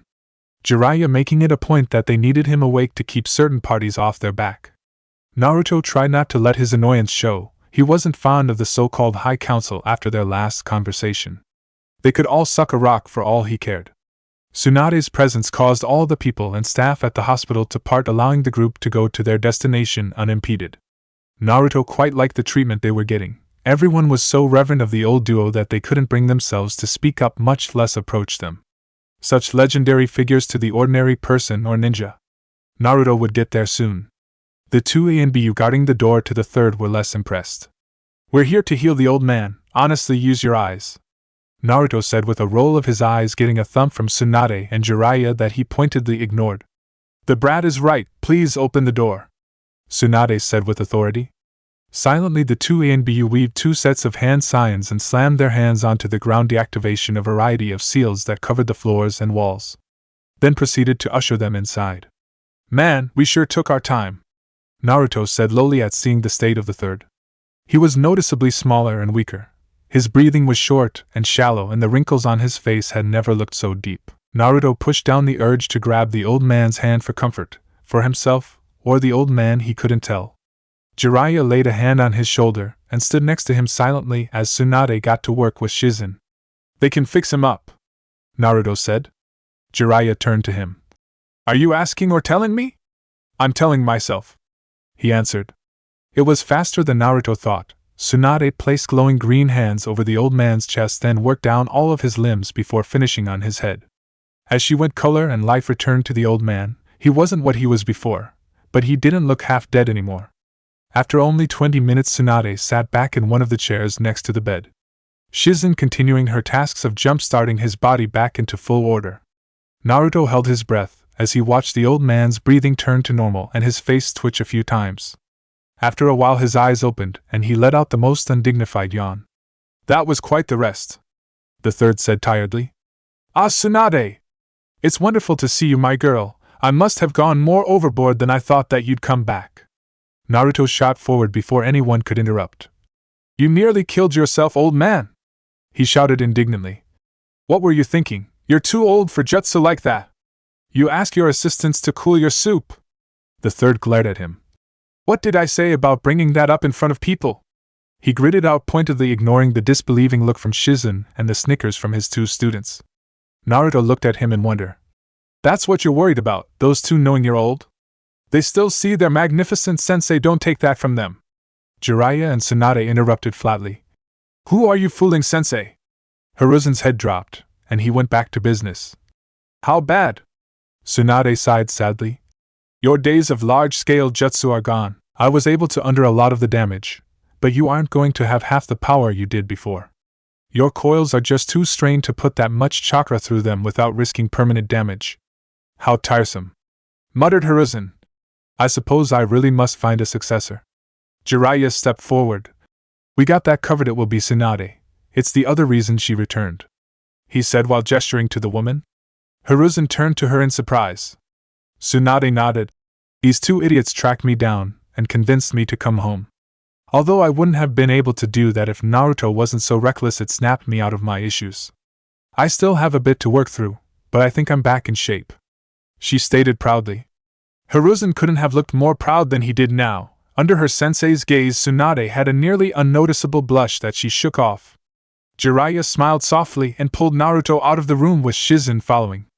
Hiruzen and Tsunade, who were busy catching up after decades of separation, didn't notice their departure. Naruto frowned. He had wanted to talk with the old man, but even he could acknowledge that it could wait. When they were back out in the hallway, Jiraiya turned to them. Shizen, you don't have to do anything, so you can wait here or go look around the village and reunite with your friends. Naruto, we should let the council know of our success. Naruto looked at Jiraiya for several seconds. No. Then he warped away. He'd much rather catch back up with his team than be anywhere around those old fogies. Chapter 7. As soon as Naruto warped away from Jiraiya and out of the hospital, he made his way towards the training grounds. He had desperately wanted to reunite with his team and tell them what happened, more Sasuke, but he wouldn't begrudge Sakura and potentially Kakashi from hearing the juicy news. There wasn't much out of the ordinary in the village as he sped towards the designated training areas. There were more Chunin patrols than normal. Even squads of genin led by older, more experienced Chunin were seen in the innermost patrols of the village. Naruto noticed that even though their numbers were supposed to be the lowest of the Great Five Nations, there were more ninja in the village than he thought they had available. Hundreds were actively patrolling, either hidden or on the ground with the civilians. Seems the lockdown would continue till the old woman takes the hat and settles tensions. Shaking his head, Naruto pushed on towards the training grounds. He arrived and was happy to see that his whole team was here. Even more surprisingly, Kakashi was home and on the training grounds that Team 7 used to frequent during their D-class mission days. In front of Kakashi was Sakura, who held a face of anger and determination as she held both hands on the ground. Sasuke was heavily breathing from his place on the ground. His hair was wildly sticking up wildly in the air, and he seemed to be shaking slightly. He easily deduced that Sakura was working on mastering earth-natured chakra while Sasuke was suffering from overuse of lightning-natured chakra. It would seem that Kakashi was finally taking himself seriously as a teacher. Naruto nodded. Sakura was showing remarkable progress in utilizing earth-natured chakra after only a few weeks of practice. He decided now was a good time to announce his presence, with a flare. Sakura felt a bead of sweat fall from her forehead in exertion as she molded layers upon layers of chakra to harden and solidify into a strong rock foundation. Right as she felt progress, Naruto of all people popped into existence right in front of her face. "Hey!" shouted Naruto, getting a shriek out of his female teammate and looks of surprise from the two males. "I miss you guys!" Sakura shot to her feet and immediately went for a punch. Much to her shock, her fist was stopped right in front of Naruto's face, and he only chuckled at her fury. "What the hell is this?" she asked in shock. No matter what she did, her fist wouldn't close the last bit of distance. "Oh, that? It's infinity," Naruto answered nonchalantly, not bothering to elaborate despite her follow-up what in turn to Kakashi and Sasuke. "The mission was a success, but it went a little crazy towards the end. We ran into Kisame Hashigaki and Itachi Uchiha, who were backing up Orochimaru." Naruto's delivery of those words, lacking any and all seriousness, threw Kakashi through such a loop he felt slightly lightheaded. On top of Naruto's lack of injuries, it just didn't make sense. That lineup was cause for some sort of injuries. Sasuke had a more visceral response. "Itachi!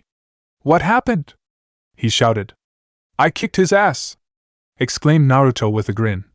"Though he kept up for the most part," Naruto said offhandedly. Sasuke twitched from the ground, trying to comprehend what he was hearing. "For once in your damn life, be straight with me. What happened with Itachi?" Naruto blinked at his usually silent and apathetic teammate. "Well, it's like I said, I fought with Itachi," answered Naruto. "He's good, very good. If I were to put it honestly, if I'm a 10, he's a 9. 5. Naruto then turned to Kakashi with a thoughtful expression, making the man in question look at him curiously. "Kakashi would be a 7 on this scale." Kakashi, instead of a sarcastic remark, or even a condescending one like he was known for when teasing his students, actually hummed at that assessment. "That's quite generous, Naruto. So I'm closer to Itachi than I thought. After all, I'm quite out of shape compared to what I used to be in my ANBU days." Naruto looked at Kakashi with a narrowed gaze. "You're a capable jonin, not to mention your Sharingan further enhancing you. I'd say outside of the S-class you're the second strongest." That got a look out of all of Team 7, so Naruto elaborated. "If my guy can use the 8 inner gates, then he's stronger than even me when going all out. For now," he added quietly at the end. Kakashi nodded. "That's very true. Can you tell us anything about Itachi's jutsu?" he asked while subtly eyeing a silent Sasuke glaring into space. Naruto thought for a moment. Well, his Manjiki Sharingan has a fearsome ability. It's a chakra avatar that's massive and can take some incredibly strong attacks without flinching. In fact, the only jutsu he had that would break it open was a full-powered red or a massive Rasengan. Sasuke looked down with a frown. Sakura, who silently listened this whole time, finally spoke up. How about his genjutsu? She asked. Naruto waved her off. For anyone besides me it would be a way harder fight. I can see the buildup of chakra for his genjutsu and negate it from entering my system. Sakura nodded her head in a daze. She wasn't even sure why she asked. He then turned to Sasuke. You and I are going to start playing together. I've seen how he fights and the jutsu he favors. Ninjutsu, he has a very wide arsenal, and in taijutsu, he's better than everyone in this field. Six eyes flared and he made sure to make eye contact with Sasuke. His genjutsu is unparalleled. He instantly tried to ensnare me in 6 genjutsu from a single glance. Kakashi's eye widened. That's unheard of, he said in shock. Sasuke gritted his teeth and clenched his fist so hard his nails pierced into his palm. Naruto knew that some dark thoughts were swirling around in his teammates' heads and flicked a micro-red at him that hit with the force of a thump. Hey, I just said you and I are going to train. I'll beat you until you're strong. Relax? Chided Naruto with a smirk. Now that the Itachi stuff was out of the way, he can address the other stuff that went on in the mission. So we have a new Hokage. It's that old woman Tsunade. Not sure how I feel about it, but she's about the only candidate that would do it. Kakashi nodded silently at the news. He didn't seem too surprised, so he must have expected this outcome, or just flat out knew that was what was coming. Naruto wasn't sure how in the know Kakashi was, not that it really mattered all that much. Sakura smiled. Wow. I've always admired Lady Tsunade. It would be fantastic if she started teaching new medic ninja. She's not all that great, Naruto said flatly. But she could be, who knows? Sakura didn't seem convinced as she rolled her eyes. Lady Tsunade is one of the greatest ninja alive. Naruto nodded. There was no denying that. Even if she left much to be desired in his opinion. Regardless, that's the news. More will come, I'm sure, as the old woman gets pushed through the system to take the hat. The old man is up again. She fixed him quite quickly. 3 relieved sighs left his teammates at the news. Even Sasuke looked relieved to hear that the third was okay. Naruto had no idea that Sakura and Sasuke were that invested in the old man's survival. Beyond passing out a few missions and the graduation speech, he didn't think they ever spoke to him. Sure, that was their leader, but Sasuke didn't strike him as the most patriotic individual. Unknown to Naruto, the thought passing through his 2 teammates was a bit different. Thank goodness, someone who can control Naruto is still alive. Deciding not to linger on thoughts of that and move on, Naruto smiled. So with that in mind, I have some training I want to start as a team. I need help, my infinity is giving me trouble and I need to have some added assistance. Beyond that, I will help all 3 of you with your weaknesses. Kakashi tilted his head. What would you help me with? He didn't sound all that offended, more genuinely curious. He'd once been the youngest in the room and the strongest at the same time, so he wouldn't begrudge Naruto too hard. Naruto smiled. Glad you asked? You have a stamina weakness. Your chakra capacity is actually above the average for Jonin, believe it or not. It's just the usage of the Sharingan is so high. I actually think you have staggering reserves. You just get drained so fast. I'll show you how to control the flow of chakra to that eye. Kakashi seemed impressed at the thought. He then turned to Sakura. You're on the way to being strong. I need to continue where we left off on taijutsu, and I'll help with your chakra enhancement, body technique. Kakashi and I will help you with ninjutsu and whatever you want to specialize in from there. Now Sasuke, Naruto said while turning to the last teammate who waited with a scowl on his face. There are many areas we need to improve, basically every area. If your goal is to surpass Itachi, then I hate to say that you have a long way to go. But, Naruto shouted with a happy grin at Sasuke's furious expression, I have a plan. I'm going to beat you into the ground every day until I force your eyes to mature. I will help you with chakra control and you will work with Kakashi on controlling those funny red eyes of yours. Naruto's grin became predatory as he started to think of all the ways to beat up Sasuke in the name of training. Memories, many memories flowed into Naruto's mind of their time in the academy and after, when Sasuke would ruthlessly beat him down in every spar. Oh, how exciting it was to be on this end of it. He was sure Sasuke would get stronger in the process. Yeah, it would work. What about you? Asked Sasuke. What are you improving on? What's infinity? Naruto smiled. Well, it's a jutsu I developed. It is based on space-natured chakra and forming a barrier around myself while adding a small stream of time-natured chakra into it. Put simply, anything that comes into contact with it is slowed down and never touches me. Think of it like the infinite number of fractions between 1 and 2. The three listening looked truly astonished, but Naruto scowled. It's far harder than it sounds. It took some crazy work to get the ratio right and to operate how I wanted it to. Yet even then, now my subconscious is messing with the jutsu. If the barrier is in place, nothing can penetrate it, but I subconsciously reinforce the area of impact and in turn, weaken the opposite side. Itachi instantly took advantage of that to break through in our fight. Naruto pointed at them. That's why I need you three, with different jutsu and tools to attack me from different angles while I fight my own clones in hand-to-hand combat. I need to make the barrier automatic, he declared with a grin. If infinity becomes something I can subconsciously maintain, then I will be able to use jutsu while it is active, another current weakness. Kakashi felt lightheaded. You'd be invincible. He trailed off looking faint. Naruto shook his head. No, nothing is perfect, and infinity while close isn't either. I did learn of a weakness. At the end of the day, it is still a chakra barrier and will fall victim to the same things as other barriers, he said seriously.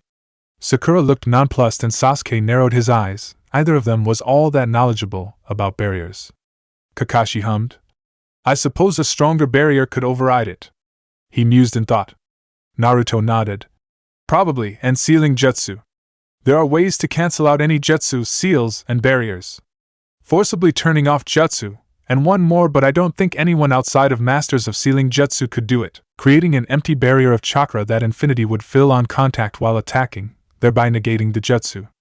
Naruto rattled off. He wanted to tell his team of the weaknesses for one reason. If they could see the chinks in his armor, then maybe they could find more that he wasn't seeing. Doubtful, but he was going to see what came of it. Beyond that, I just need to refine my current arsenal and explore areas I'm lacking in. Naruto finished with a nod. So I think tomorrow we can get started. From there, Kakashi went over what he would like to begin working on with the three of them. Sasuke added in places that he could help with, thanks to the scrolls from his family he still had access to, and Sakura chimed in when needed. Naruto felt that this was the start to a completely new and terrifying Team 7. Sarutobi Hiruzen sat quietly in his hospital bed. It was about 3 days since he woke from his coma, and he was already regaining his strength. He never reached the height of his power again, or even half, but he was sure he could run some jonin into the ground if he had to. There was a small part of fury that flashed through him, a tiny part that wished to die on the battlefield like his predecessors and successor.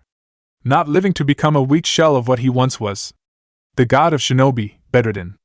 What a joke. Some good did come from his continued existence.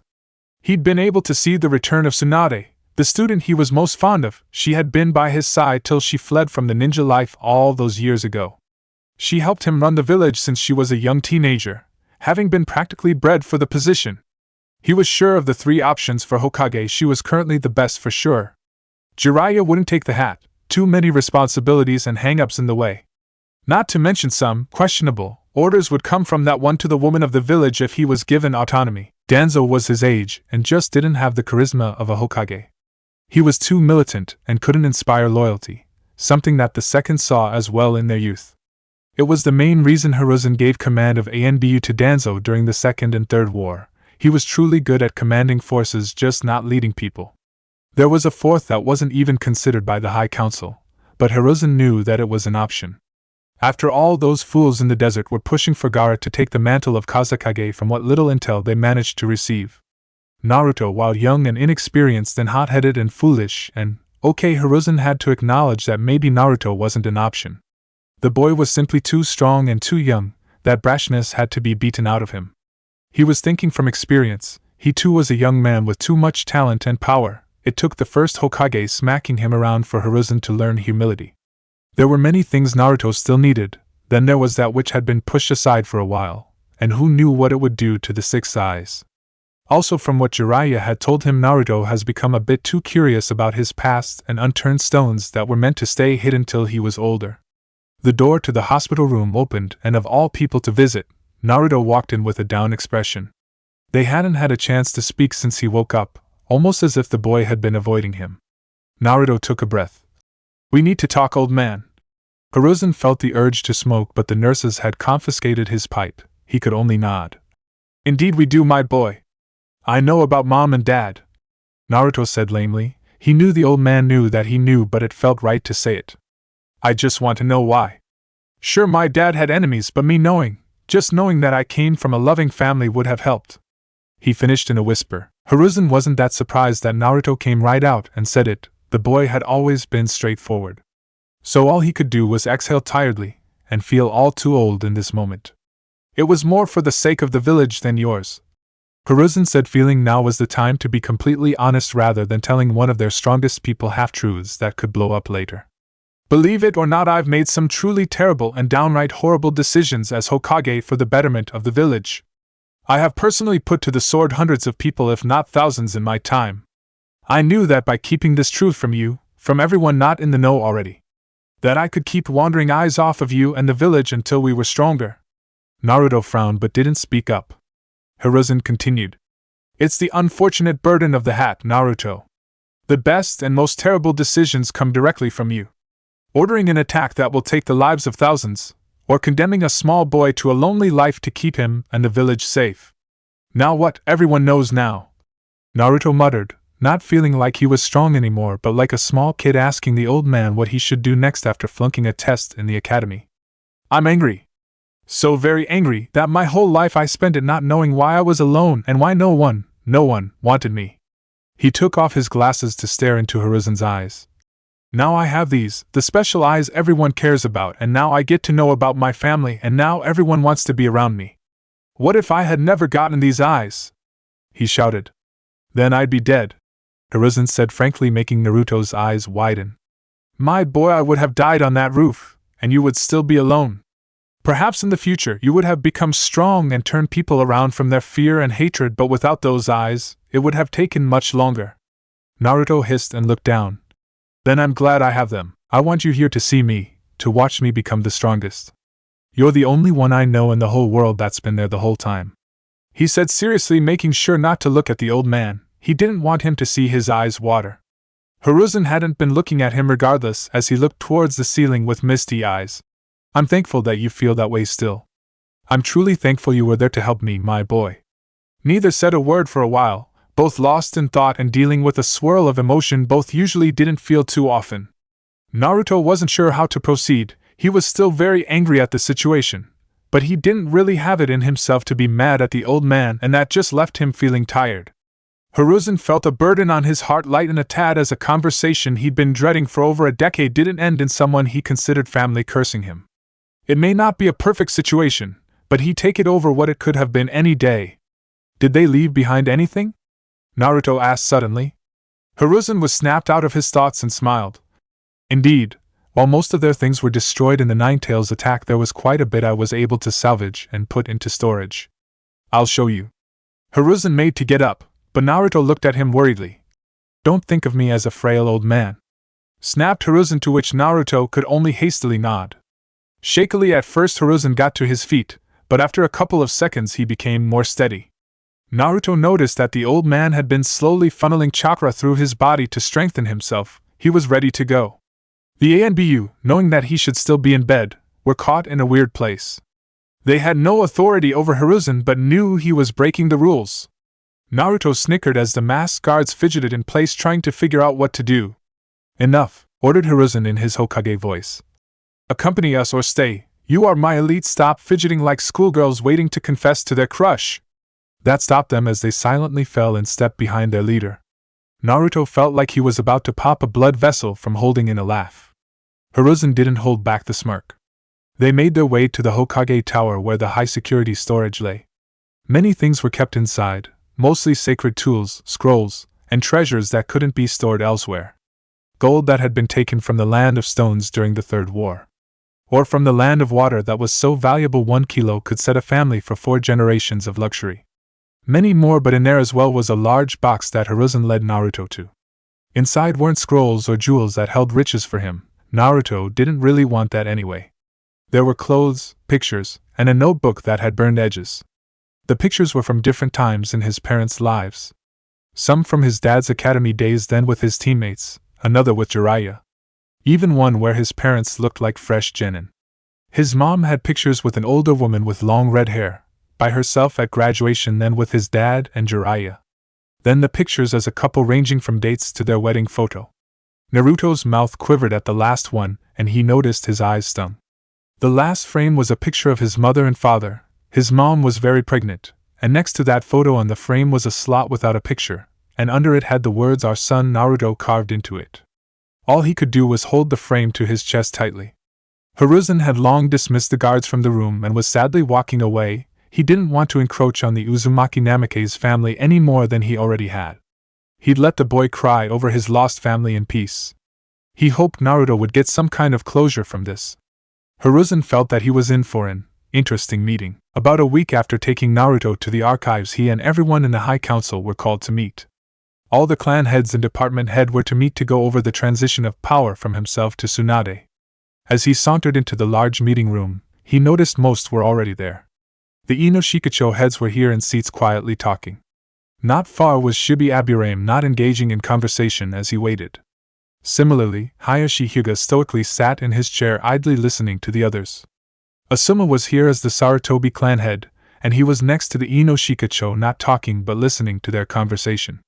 Suminazuka was talking with the ANBU commander, who Hiruzen couldn't tell if he was engaging or just near her and forced to listen. Jiraiya lounged in a chair by himself scribbling in a notebook, the chair next to him occupied by his large scroll. Tsunade wasn't far from him, listening to his teammates and Danzo prattle on. She turned to Hiruzen with a small, relieved look on her face when she noticed he entered. The heads of the hospital, Barrier Corps, and Intel were seated on the sides of the room. Shizen having taken over the hospital as the most senior doctor besides Tsunade. An elderly man by the name of Shinso was over the Barrier Corps and was hunched over in his chair while Ibiki sat silently in his own while a frown married his face. "I believe it's time we begin," said Tsunade as she took a seat at one head of the table, with the elders surrounding her on both sides of that end. Hiruzen took the other end with Jiraiya and his empty chair on one side and his son on the other. The rest of the table was occupied by everyone else. Kohara nodded. "Yes, first we dash."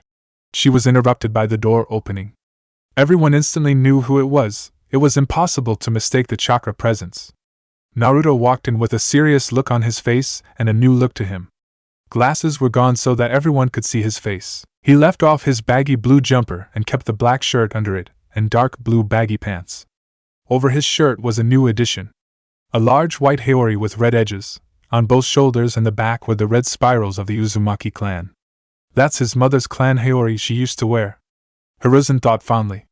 Even though his mother wasn't the tallest of women, her coat was still a bit big on Naruto. The arms that were supposed to be at the elbow went halfway down his forearm and the bottom was near to his knees. Then there was the genuinely serious look on his face as he silently moved forward and took the seat next to Jiraiya after the man moved his scroll. Hiruzen nodded. It would seem that Jiraiya had expected this. "What are you doing here?" asked Sum with a raised eyebrow. Naruto turned to her. "I'm a clan head. The Uzumaki clan was recognized by this village as a clan over 40 years ago," he answered. "Not till you're either a Jonin or 17 can you take the mantle of clan head," Hayashi interjected. "Otherwise Sasuke Uchiha would be here as well." "I'm S-class as well," Naruto responded flatly. No one could dispute that or have an argument, as Jiraiya was put on this council for the same reason. Many didn't like it, but that was how it worked, so they moved on. "Very well, then as of now, Hiruzen Sarutobi has agreed with the selection of Tsunade Senju to take the mantle of 5th Hokage. Is there anyone on this council with a nominee they believe is better suited for the position?" asked Koharu. It was more of a formality at this point. This would only be a debate if Hiruzen had died, and even then, the Fire Lord would have the final say. Hiruzen had full autonomy to declare his successor. "I believe that Tsunade Senju is not a good fit for the position," declared Inoichi. "Do we ignore that she abandoned this village after the Second War? Authorized or not?" he added at the end with a glare towards Shibi, who was about to speak up. Hayashi seemed to agree. "No one would seek to minimize her losses, family and fiancé, but despite many of us losing family and spouses, only she was allowed to abandon this village and not return when the Third War began. Are we certain that this is what we want from a Hokage? He asked with an open hand gesturing towards a stoic Tsunade. Hiruzen could only sigh as they continued to make, unfortunately, good points. The ANBU commander's distorted voice spoke up next. She was pardoned by the Hokage, and we won the war. This is an unnecessary argument. Ino glared at the commander. How many lives were lost due to her not being here? She trained up Shizen Kato just fine. She could have stayed and trained medics. Naruto couldn't fault their argument here. He didn't want her to be Hokage for the same reasons. But he wouldn't add wood to this fire, he'd just watch. Jiraiya next to him was silently listening. It seemed he wasn't going to interfere either. If you're to be Hokage, you must earn their loyalty, Tsunade. Hiruzen thought as he listened on. The elders didn't look like they wanted to add anything, and Shizen, representing the hospital and medical corps, looked like she was restraining herself from speaking up. You're right, Tsunade said, suddenly taking Inoichi off guard. I abandoned this village. I ran from my pain and tried to ignore the world for all these years. Many died from my actions and inaction, and I will work with the remaining years I have to atone for that. She made sure to make eye contact with everyone in the room. Then she continued. I know there is a long road ahead of me to regain the respect of this group and likely a number of ninja bearing the leaf headband. Already I'm working to repair problems that I feel would benefit the whole village.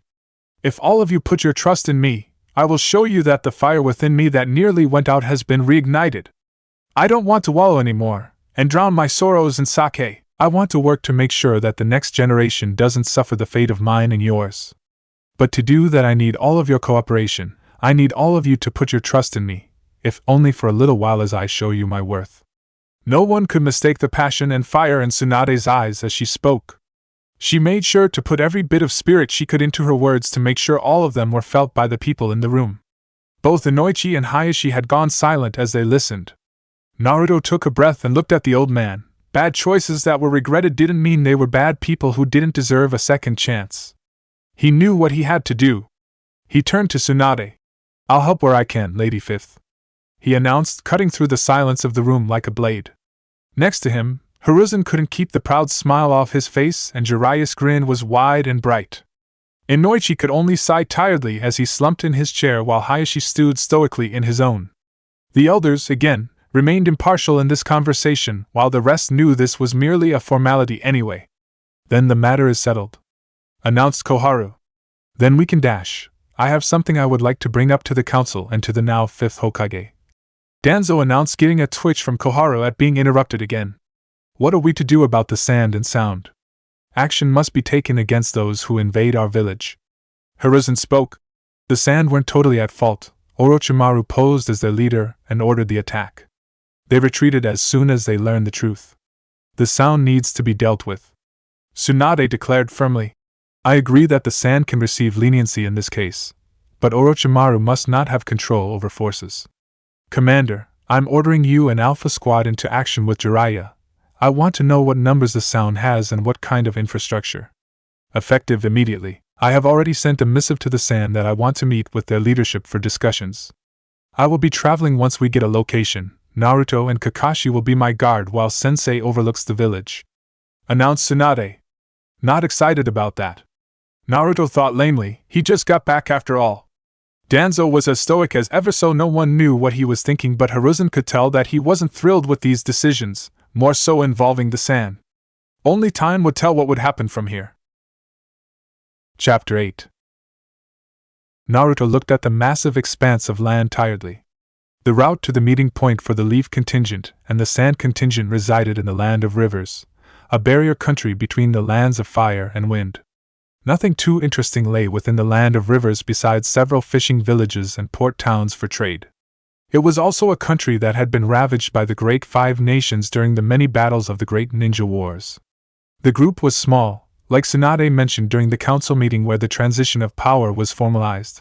Tsunade, the now fifth Hokage, was being accompanied by 2 guards, Naruto Uzumaki and Kakashi Hatake. Rare as it was for a sitting Kage to leave their lands and people, it was usually only for the most important of occasions such as a ceasefire for war. In this case, it was to avoid an all-out war and for reparations for the attack on the village hidden in the leaves and the loss of civilian life. What can we expect from this? Naruto asked out of the blue. Are they really going to give us anything for their actions? I can see them trying to say that Orochimaru was the real perpetrator of the attack. Kakashi hummed.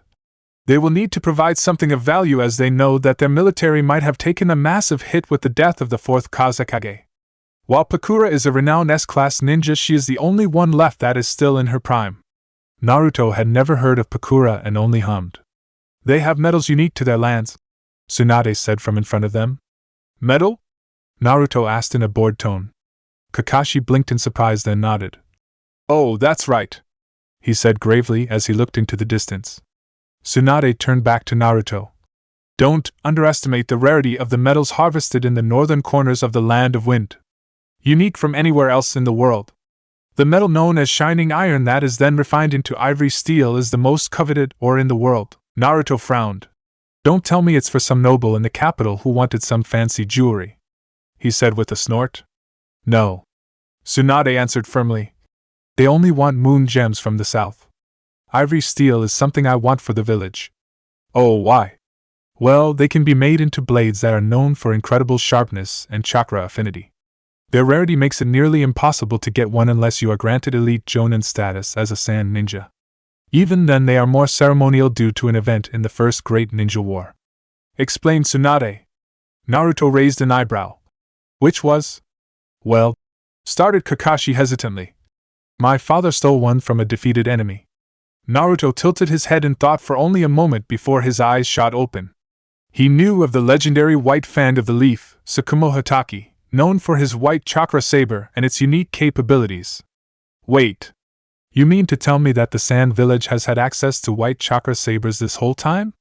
I've only ever heard of the one used by us. Well, Kakashi hummed. Tsunade snorted. They use them, but there aren't many ninjas as prolific as Tsukumo Hataki. I've requested enough metal for 5 blades. Hopefully, in time we will produce ninjas capable of bringing out their potential once again. Naruto blinked. That was a great move. It would give the leaf highly coveted weapons and endear the Hokage to her forces, who would chomp at the chance to wield a legendary weapon made famous by one of the most deadly ninjas ever produced by their country. I've also requested a look at Gaara of the desert. Naruto snapped his eyes towards Tsunade. I want to look at his seal as a show of good faith. I have experience with sealing jutsu and notes from Jiraiya. I'd also like for you to speak with him for obvious reasons. Tsunade shot a look towards Naruto, then his stomach, where a seal he was trying to forget about lay, then back forward. Got it. Naruto grunted out with a frown. Flashback. Just after the Transfer of Power Council meeting, Naruto stood in front of the recently appointed 5th Hokage Tsunade Senju, who was staring at him quite intently. Kakashi, who was summoned shortly after the meeting, was leaning against the wall behind him, while Jiraiya was sitting against the window behind Sunda. Hiruzen was in a chair off to the side of the Hokage desk picking at his pipe. What do you need, old lady? Naruto asked with a frown. Didn't we just get out of a meeting? Why do we need another one? Jiraiya shook his head at his lack of respect and smirked, while the third chuckled from his place. It was quite a change from his public backing of her in the meeting. Swanda ignored it and moved on. Because there is something that you and these 3 have been ignoring or have yet to inform me of the current plan. 4 sets of eyes landed on her with varying degrees of confusion. She sighed. What are we currently planning to do with the 9 tails? Naruto grunted and turned away, while the third sighed tiredly. Having already had this conversation during the Chunin exams, Naruto isn't really interested in removing the seal placed on him by Orochimaru, he explained. Naruto snorted. Why would I? I'm hundreds of times stronger without that damn fox. Like it or not, keeping it separate from me is actually quite helpful. It's an asset. Jiraiya piped in with a frown. Naruto glared in his direction. One I couldn't hope to control. I don't know if I made it clear, but the 6 eyes let me understand chakra better than all of you, and that thing is beyond human control. It's pure chaotic inhuman chakra. Killer Bee of the 8 tails did it, Kakashi added lightly. Tsunade's eyes glinted. He has been in control of his tailed beasts for well over 20 years, if not more. If he can do it, I'm confident you can as well. Naruto frowned. What would I even gain? I'm confident that I'm more than strong now, and continue to grow stronger every day. Why should I rely on some beast to enhance me? Who could be so terrible that I of all people need that kind of help? He locked eyes with the third. Do you think that with a being of pure malice and chaos? Let's ignore that it's incomplete with only its yang half right now. Would it be an actual asset? That I would be able to operate as anything more than a mindless beast on a battlefield? Tell me of one high-level ninja that wouldn't know how to handle such an adversary? Naruto took a deep breath as he started pacing. Let's just talk about the ones I've faced already. Orochimaru is so slippery that I think he'd poke and prod a mindless beast before running away. Kisame would enjoy the fight as he stole all of its chakra for himself, turning it into a battle of attrition that he would eventually win. Itachi has the Manjikyu Sharingan. Naruto pointed at himself. I beat Orochimaru at every confrontation so far. After a few back and forths I tore Kisame apart. Itachi was a genuine threat, but that was only for our first fight. If we were to meet tomorrow, I'd kill him. Feeling as if he made his point, Naruto sat into the chair in front of Tsunade with a sigh. The three elder ninja had a silent conversation with a few glances before Kakashi walked forward. The Nine Tails is a part of you, Naruto, he said while placing a hand on Naruto's shoulder. While he tried to, if it weren't for infinity, he pulled away with a sigh. As much as you may not like it, Sensei placed the Nine Tails with you to not only protect you and the village from its rampage, but to give you the power to protect yourself. Tsunade looked at Kakashi with a tilted head. Protect him? Kakashi nodded. Well, yes. That's what I worked out, at least. You think Minato didn't lose control that night, that it was the intervention of an outside party that caused the Nine Tails rampage? Jiraiya asked with a frown. He must have, or he would have tried to return it to Kushina. Jiraiya rubbed his chin. It makes sense. While beyond the point of saving for most, Kushina was a Uzumaki with a tremendous life force, even for that clan. There likely wasn't a 0% chance of saving her if he returned the Nine Tails to her quickly. So you're saying that he couldn't, or decided an infant was the better choice? Tsunade asked the two in an unsure tone. Kakashi shrugged. I don't know. All I can say is that Tsunade wouldn't make Naruto a Jinchuriki unless he truly believed he had to. I have to agree. Hiruzen added. I never believed that Minato would lose control of the Nine Tails while Kushina was giving birth.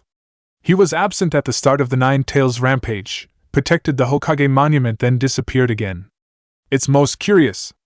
Jiraiya stood up suddenly. So there is someone out there that was capable of breaking through top-secret barriers, overpowering Minato, escaping with Kushina, ripping the beast from her, setting it on the leaf, then fighting Minato once again. Now bear in mind this is most likely the most motivated Minato I could possibly imagine due to the situation. Yet still managed to fight him long enough that Minato felt compelled to seal the Nine Tails within Naruto instead of Kushina. Who the hell could do that? I couldn't say, Kakashi said slowly. I don't know many that could fight Sensei in the first place. Naruto started to tune out the back-and-forth speculation as he turned inward. If his father was as deadly as his reputation suggested, Naruto would assume that there was some embellishment due to time and idolization. Then the enemy in the dark was someone beyond Itachi and Orochimaru for sure. He'd need to think about it more, but controlling a tailed beast isn't something that can be learned by just anyone. There are only seal masters and bloodlines capable of it. If he was going to be prepared for the future enemy, not to mention whoever was bossing around powerhouses like Itachi and Kisame in the Akatsuki, then he'd need more intel. As much as it physically pained him to admit he wasn't going to get any real answers from speculation. As far as he was aware, there was only one entity that knew the truth, and he doubted it would happily divulge that information. If he was really honest, it wouldn't hurt to at the very least make contact with the Nine Tails in this case. He was sure that he could forcefully stop the slow trickle of chakra after the seal was removed if he had to. That being said, he really didn't want to have to open himself up to the beast. Every problem in his life till now could be traced back to the fox.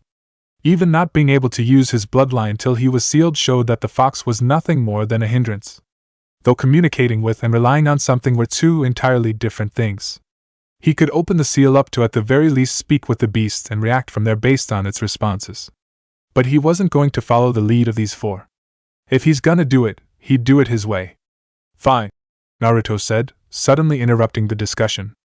I'll open up the seal. Jiraiya perked up, but Naruto quickly shot him a look. I'm not going to use its power. I don't need it, you old perv. I just want to know what it knows. If there really is someone out there capable of all of that, I'd very much like to know.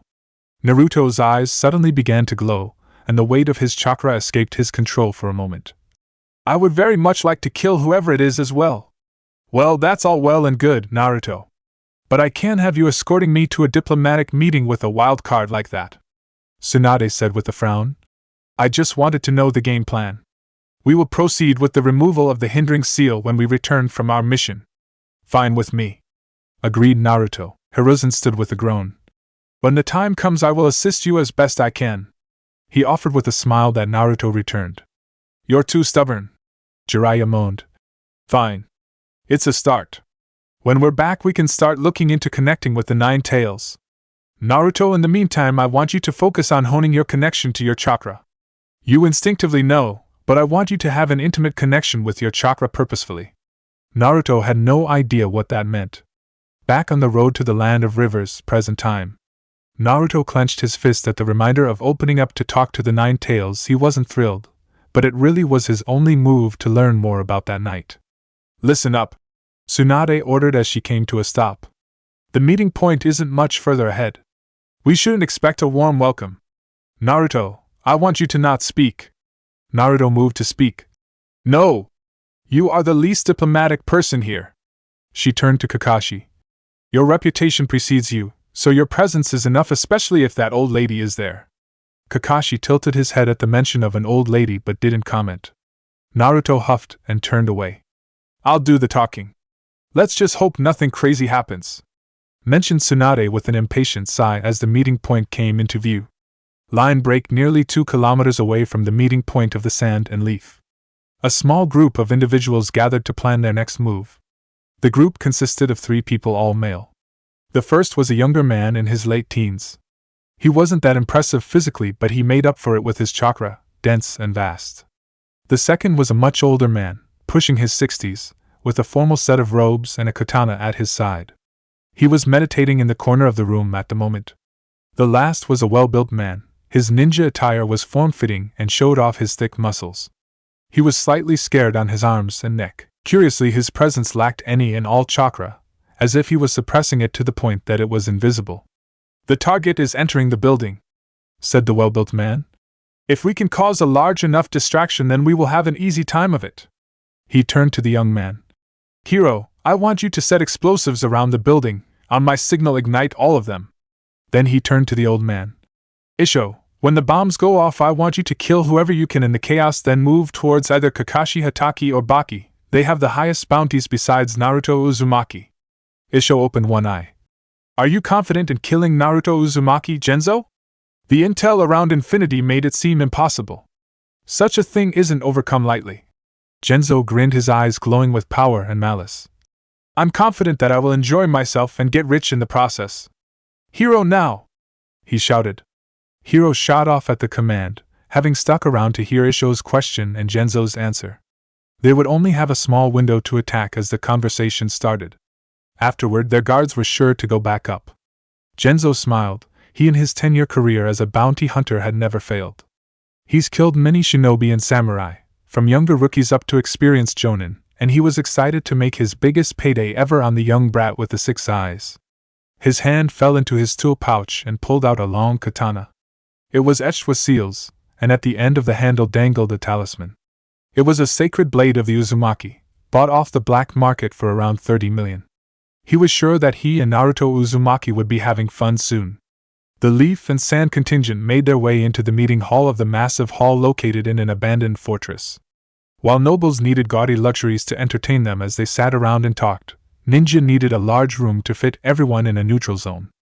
On the Sand side were 3 people, Baki of the Sands, premier jonin, and renowned A-class ninja. Naruto would put Baki as the Asuma or Kakashi of the Sand village. Next to him were 2 women, an old woman that Tsunade snorted at when their eyes met while the old woman huffed. Next to her was a much younger woman who had orange and green hair. Her torso was covered in bandages, and she wore a loose open kimono over her shoulders. Naruto heard that she didn't often leave the village after a failed assassination attempt years ago. The elders of the village didn't want to risk losing her and her bloodline. The old bat is Lady Chiyo, a renowned puppet master, whispered Tsunade. The younger woman is Pakura. Naruto took in the 2 women. Either of them had all that impressive chakra signatures. Chiyo's chakra flowed much slower than he'd seen most ninja, but it likely came with the impressive chakra control from decades of puppetry. Pakura's chakra gave off the impression of heat, like the haze in the air from a hot summer's day. Overall, he would say that while impressive by the average, he didn't think either of them were all that threatening, to him at least. Gaara sauntered in from the rear, looking blankly around the room before offering a small, nearly imperceptible nod to Naruto, who smirked back. The 7 ninjas gathered around a large table and took their seats. Naruto sat to Tsunade's right while Kakashi took the left. Neither of the males looked all that interested or seemed to really be paying attention, while Tsunade was staring intently at the 4 sand ninjas in front of them. "Thank you all for making the trip. Let us begin," started Tsunade. "I and the Leaf are fully ready to commit to a ceasefire and re-engage in our mutually beneficial inter-country friendship should the sand provide the materials requested as recompense for the attack." Naruto had to give it to the old woman. She certainly didn't waste time on pleasantries. Not that it would be genuine. Leave it to the nobles who liked their honeyed words and lies and politics. Ninjas weren't the type to engage in negotiations that held slippery words and half-truths for matters like this. They would just kill each other if they felt they needed to. Or at least that was Naruto's thought. He did not need to lie, he was strong. Instead of the elder of the Sands Chio, it was Pakura who spoke up. "The Sand extends our sincerest apologies for the events of the invasion." Her words were smooth and she gave a slight bow to Tsunade. She pulled out a scroll. "The requested materials are sealed within. I would like to propose a recalibration of the mission distribution between our lands." Naruto sighed and tuned the rest of the conversation out. It sounded like a lot of honeyed words to explain that the Leaf was taking nearly 60% of the Sand's missions due to the nobles' faith in their village plummeting. Old Man Third briefed him that he was expecting the Sand to come to them in the coming years due to their economic issues as a result. Naruto didn't really care that much. It seemed that the 4th Kazekage ruled with an iron fist and didn't deliver results that promoted faith in his lord. Essentially, it was their own damn fault. "I suppose the exchange is acceptable." Pakura agreed with a bow. Tsunade raised an eyebrow. "Suppose? I'm doing this in the interest of peace. Not because I believe we owe it to your village. The fallen faith from your capital was due to your Kage's actions, not ours. And he is rotting in the desert." To Naruto's shock, it was Gaara that interjected, to the surprise of the other sand ninja. "Our village suffered due to my imbalance, and the 4th's lack of forethought regarding his actions. We will recover our strength and image if given the opportunity." Tsunade turned to Gaara. "You feel you've recovered from a low-powered if not broken seal?" she asked. "Yes, the elders have since strengthened my seal and I've managed to recover much of my mind as a result." "Naruto?" Tsunade asked, turning to him. With a sigh, he hooked a finger around his glasses and peered into Gaara with his 6 eyes. The sand ninja felt the hairs on the back of the neck stand up at the sight of the bloodline. "Yeah, would you look at that, Gaara? You managed to calm that chakra of yours. I'd say you could be a competent ninja now," Naruto said with a grin. "Honestly, if you are fully in control of yourself, I'd say you're stronger than the old woman over there and your sensei." Tsunade's head snapped to him with a glare. "Naruto!" she snapped. Kakashi just looked upwards to hide his exasperation, knowing that he was going to get an earful for Naruto's actions. He was technically still his sensei, and Naruto's actions reflected on him, despite Naruto being uncontrollable now. Chio snorted in a rather undignified manner. "The young Spitfire of the Leaf I've heard so much about. Son of the 4th and wielder of a new ocular jutsu. I'm sure your arrogance will lead you to an early grave like all the cock bloodline wielders," she snarked back. "Lady Chio!" snapped a shocked Pakura. Baki, who was going ignored by the room, looked at the ceiling in exhaustion. He was hoping that the completely expected breakdown of peaceful talks wouldn't get him killed. Naruto was about to retort, but Gaara interrupted. "Naruto Uzumaki, I have to thank you," he said, getting the room to turn to him in surprise. None more so than Naruto, who didn't recall doing anything for the redhead. "Thanks to the 4th, I was stuck being an attack dog for my village, unable to live. I would have destroyed myself in the attack if you hadn't stopped me. I've since been able to reconnect with my siblings and become the ninja I should have been," continued Gaara with a monotone voice, though his eyes had a slight warmth to them. "I will endeavor to make sure that the Sand Village is a capable part of our mutual friendship. Should the Leaf need assistance, I will offer my help." No one knew what to say to that. Pakura could only rub her face tiredly. She had lost any and all control over her side of this, and wanted just to go home. Chio looked like she wanted to throttle the boy, and Baki had checked out already. Tsunade smiled at the boy. "The Leaf will do the same. I'm not ignorant of Orochimaru's manipulations. As you held up your end of the ceasefire, the Leaf will continue this allyship. As the leaders of the two villages continued to talk about the alliance, Naruto felt something at the edge of his senses. He didn't know what it was, but he was suddenly on edge. Naruto threw his glasses away, shot between the group, and held up a single-handed ram's seal. Both sides of the table shouted in shock at his actions, but he ignored them and flared out his infinity to encompass all of them. It wasn't a moment too soon when the entire room erupted in a ball of flames. He was sure that it was something other than pure explosive notes. It must be some sort of bomb or S-rank jutsu, as Naruto could feel the force behind the explosion. This us or them?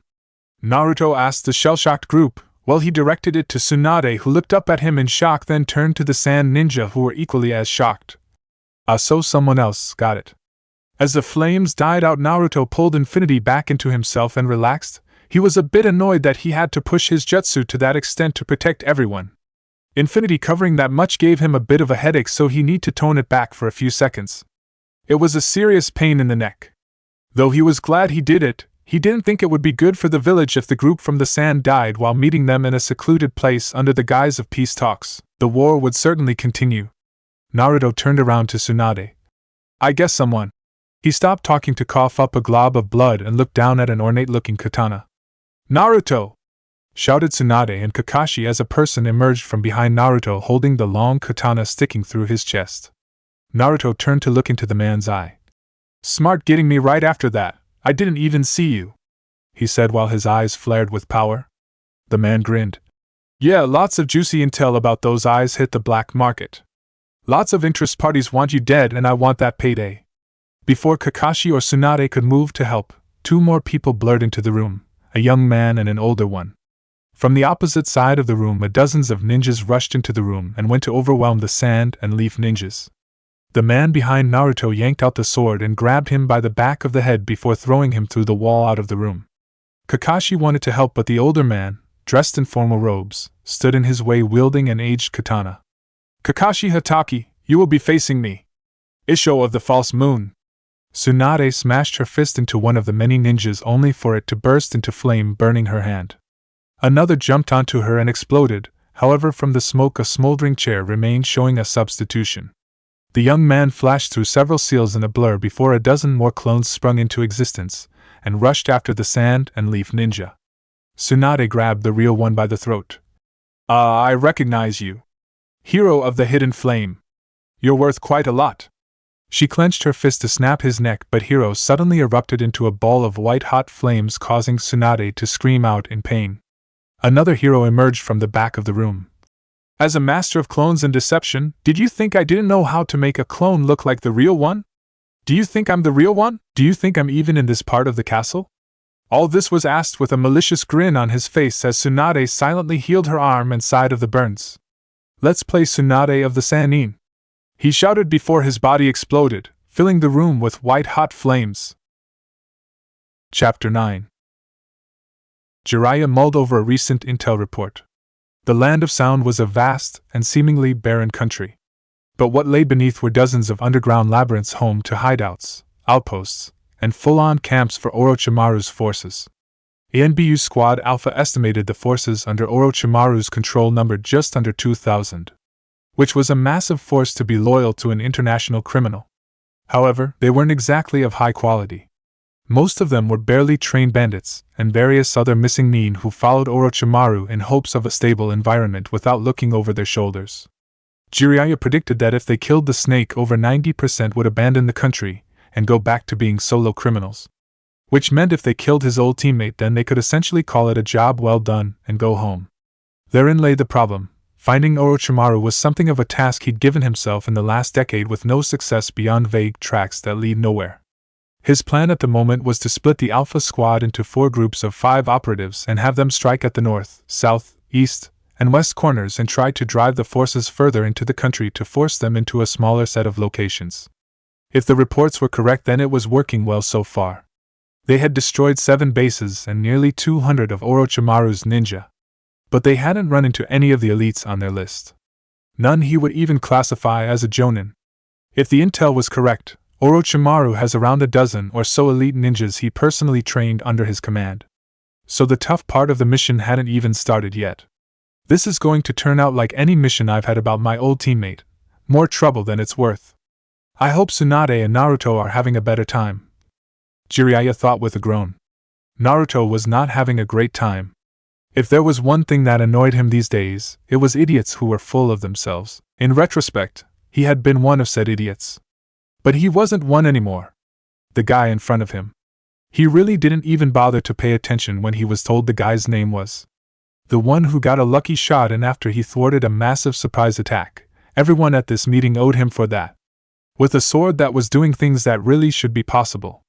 The guy was now looking at him like he was fresh prey to be devoured, all the while Naruto healed himself of the stab wound. It was a good stab, but nothing he couldn't recover from. Yes, Naruto decided, the one thing that really annoyed him these days was idiots like the guy in front of him, who was laughing while waving around some fancy katana like he was tough. The man blitzed forward, speeds going well above a normal jonin, and unleashed a series of slashes that Naruto was just able to weave around. Every movement from the man was perfectly executed. Naruto would have to admit that in terms of raw physicality, this man was superior to most that he'd encountered. Naruto threw a punch that was weaved around and countered with a kick. The blonde ducked, grabbed the extended leg and tossed the man away. There was barely an impact as the man maneuvered midair to recover and blast off from the ground as soon as he touched. It was thanks to the 6 eyes that Naruto was able to follow up the series of movements as the man tried to disorient him by jumping around at super speeds. If he hadn't fought against Itachi Uchiha a few weeks ago, Naruto would have likely been unprepared for such an opponent, but as it were. An incoming slash to the neck was ducked under, and in response, a fist was ruthlessly smashed into the man's ribs, sending him tumbling away. Naruto had fought better. The man, despite taking such a blow, was on his feet and twirling his sword around like he'd accomplished something. Naruto wasn't dumb enough to let something that had such a strange lack of presence touch him. The guy likely thought he was over-reliant on infinity. It's poetic, really. The man mused, which grabbed Naruto's attention. This is a sacred sword of the Uzumaki clan after all, and it'll kill the last known survivor. Naruto looked at the sword lamely. Makes sense, my family produced that thing, not this moron. Thanks for returning it for me, Naruto said with a smile before warping out of sight. The man's eyes widened in shock before instinctually swinging the blade towards his blind spot. Naruto rolled his eyes as he ducked under the wild swing and pushed a Rasengan into the man's rib cage, blasting him into a wall and killing him. Whoever you were not worth the headache, Naruto said as he picked up the katana. As soon as his hands touched it, he felt like the sword gave off a positive hum as his chakra settled into the steel of the blade. Nice to meet ya, he said to the blade with a grin. If Kakashi were being honest, he was happy that the fighting kicked off. He was able to do what he did best. Kill some fool that attacked his fellow ninja, and more importantly not sit around listening to political back and forths. The older man in front of him was a capable combatant, easily wielded a katana with frightening ability, and his chakra control was calmer than most he'd seen. That being said, the old man was very rigid in his attacks, and the Sharingan allowed him to mostly avoid anything dangerous. But his attacks were similarly avoided. So it was something of a stalemate. You are a capable killer, Hatake. However, your stolen eye sees all but what matters, the old man said as he sheathed his blade once more. Kakashi breathed in slowly. Is that so? He asked lightly while molding chakra internally. Yes. As soon as the words left the old man's mouth, he blurred forward. Kakashi moved to deflect the incoming attack, but at the very last moment, the man shot off to the side and swung his blade in a wide arc, sending a chakra slash towards him. Kakashi managed to jump out of the way and was forced to use a lightning-enhanced kunai to stop the follow-up. Kakashi noticed that he was bleeding from his arm and frowned. He didn't see that. When did he get cut? His arm slowly started to numb from the blood loss, but nothing that would hinder him immediately. That being said, he needed to finish sooner rather than later. The back and forth continued for a while. The more that Kakashi tried to take in the old man's fighting style with his Sharingan, the more he was cut at random times. There had to be some sort of trick. Kakashi weaved through a dozen hand seals before breathing out a massive fireball that flew towards the old man at blistering speeds. Calmly and without fuss, the old man sheathed his sword before using a quick draw technique laced with dense chakra to sever the incoming fireball. The slash of chakra continued forward towards Kakashi, who was already moving. Looking down, Kakashi was once again bleeding from his chest from the incoming attack. He didn't see it, but he was getting the feeling he knew what was happening. Weaving more hand seals, Kakashi condensed lightning-natured chakra around his right hand in his signature jutsu, the lightning blade. The crackling and zapping noises filled the immediate area. The old man smirked at the sight and resheathed his blade. Kakashi shot forward at blinding speed, his movement further enhanced by his jutsu. The old man used another quick draw technique towards the incoming Kakashi, who at the last moment blurred even faster while swiping his lightning blade at the incoming attack. An explosion of chakra sent a shockwave of force outward from the epicenter of the clash. Kakashi gritted his teeth, pushed even more chakra into his jutsu, and after even more of a struggle he cut through the attack while his arm was sporting another slash. Kakashi released his jutsu. Interesting. I've yet to encounter someone capable of such a feat beyond the third Hokage. The old man tilted his head. Oh yeah? What have you learned? He asked while resheathing his blade. I don't know how you do it, but you are molding two types of chakra at the same time. An invisible blade of wind and behind it a very large and flashy chakra blade.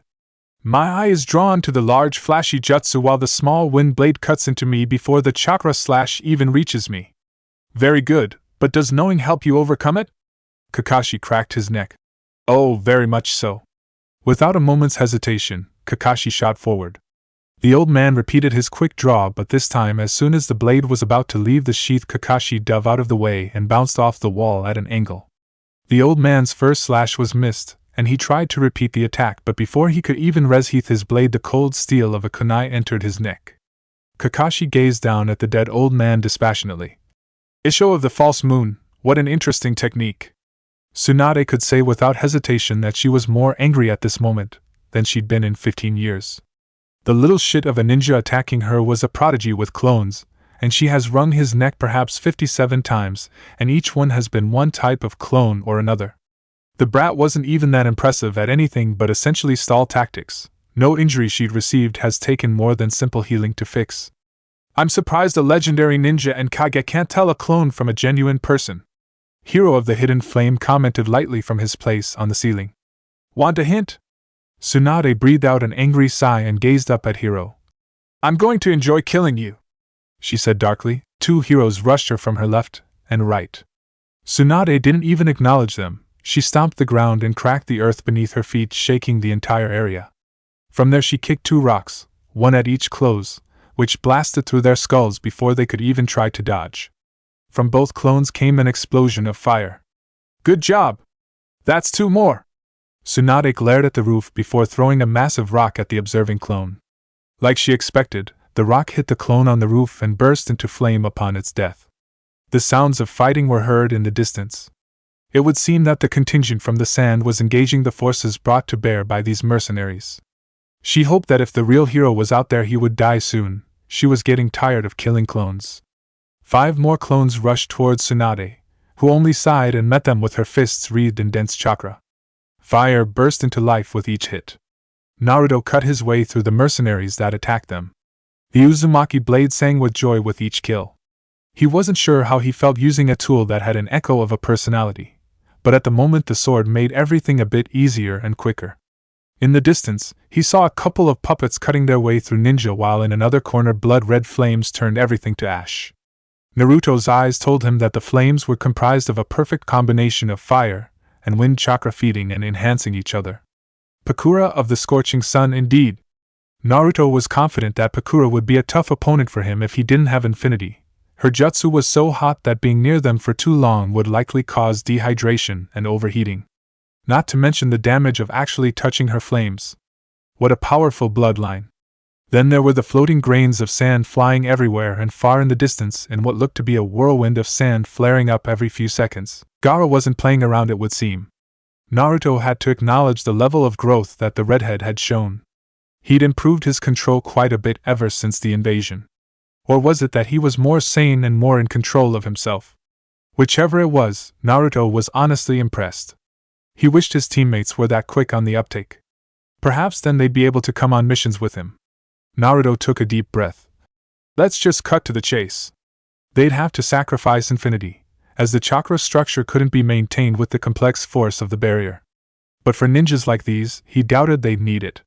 Naruto's 6 eyes flared and he molded chakra into a familiar hand seal. Multi-shadow clone jutsu! It felt good to call that out again. A couple of months of focusing on his new fighting style didn't mean he didn't appreciate the good old shadow clone jutsu. 24 clones popped into existence in front of him. He made that many with the sole purpose that all of them would have enough chakra to fire off a red if needed, though again he doubted they need it. Curiously, the sword in his hand didn't get copied into the clones. "We'll have to look at you a bit closer when we get home," Naruto muttered to the blade, which again felt like it was humming happily. His chakra wasn't being suppressed by the blade or absorbed, rather ambient chakra around the blade was being absorbed. Curious. Without a word, all of his clones shot out toward different battlefields, while he went back inside to see if Kakashi or Tsunade needed any help. Baki of the Sand Village wasn't struggling with the opposition. There were many but none of such quality to make him sweat. However, it only took a lucky kunai to kill you, so he had been on high alert for the last 20 minutes of fighting, something that was starting to get to him. 3 ninjas in front of him charged at him with various weapons, none of which looked to be with skill greater than a chunin, but Baki met them with a wind blade nonetheless. A simple slash here or there caused blood and body parts to fly into the air. He turned and saw even more ninjas rushing towards him. He had to have killed around 15 mercenaries at this point. How many were sent to this meeting point and by whom? Before the incoming ninja could reach him, they were taken off their feet by a blue blur. Baki could barely keep up with the attacks, but after a blink, the enemy ninjas were on the ground broken and bloody. "I'll take care of the rest," Naruto said before speeding off. Baki looked around and noticed that all the observing ninjas were all dead. With that, he took a seat and let out a sigh. Uzumaki must have cut them down while he was focused on the 3 from earlier. Chio, puppet master of the sand, and Pakura of the Scorching Suns weren't getting tired physically, but they were beginning to be fed up with all the mercenaries they were constantly having to fight. Seeing as how most if not all of them were below Jonin, that meant that the enemy's target was the Leaf, or more specifically Naruto Uzumaki of the Leaf. "You're not that bad for an old lady," commented a clone of Naruto with a grin on his face. 2 Naruto clones were a hurricane, literally tearing through the surrounding attackers with ruthless hand-to-hand. A Rasengan would periodically flash into existence for a moment, before dying out as the clones worked together perfectly and silently. Chio could say, without a shadow of a doubt, that the boy in front of her was truly terrifying. A couple of clones all with chakra beyond the average jonin in them, with the taijutsu of an elite ninja and jutsu like the Rasengan at their disposal. The instinct of wariness welled up within her as she saw something that reminded her of what she'd come across years ago when Hiruzen Sarutobi shook the battlefields after releasing his horrifyingly dense chakra during the First and Second Wars. Someone that stood atop the peak of the ninja world. Naruto Uzumaki was deemed S-class, but she was starting to see the makings of something more, something not seen for a long time. The balance of the world may in fact be shifting because of the boy in front of her. She could feel it in her bones. If the sand didn't ally itself with Naruto, they would be annihilated if their paths crossed on the battlefield. After all, at 13 he was this powerful. Where would he be in a few years of mastering those eyes and jutsu? She didn't think anyone was excited to find out. "You should have seen me 20 years ago. I gave that Hokage of yours quite the trouble on the battlefield," she responded to the cheeky twerp. "I don't doubt it. I can tell you have some highly experienced jutsu behind you. Take a load off, I'm practically done here. Most of the enemies are dead. Where is the real you?" "Inside dealing with a clone," he responded with a laugh. "He's kind of a pain in the ass, isn't he?" mused Naruto as he and Tsunade looked at all the clones in the room grinning down at them. "I truly want to crush his skull," gritted out Tsunade. "He's looking at us like he has any sort of chance of winning," laughed Naruto. The group of fools that attacked them seemed to have vastly overestimated themselves. 20 more clones attacked the duo. Naruto held a hand up and molded his chakra into a hyperdense ball that he then changed nature into his chakra enhancement jutsu, blue. But unlike before, he didn't try to refine it to a point in space far away like with the mutant monsters Orochimaru sent after him. Or did he attract space to himself like with Itachi? No, this time he made a hyperdense orb of blue that he then fully activated a meter from his hand. Immediately after activation, the entire room was devastated as it tore itself apart, and everything was attracted to the orb like a black hole. Naruto grinned ferally as he moved the orb further towards a clone in the back. The one on the roof that Tsunade suspected was the real one burst into flame that was then pulled into the orb. The dozens of others followed suit as flames were dragged into the fiery blue orb of destruction. The one in the back that Naruto's 6 eyes told him was the real one was pulled off his feet towards the orb.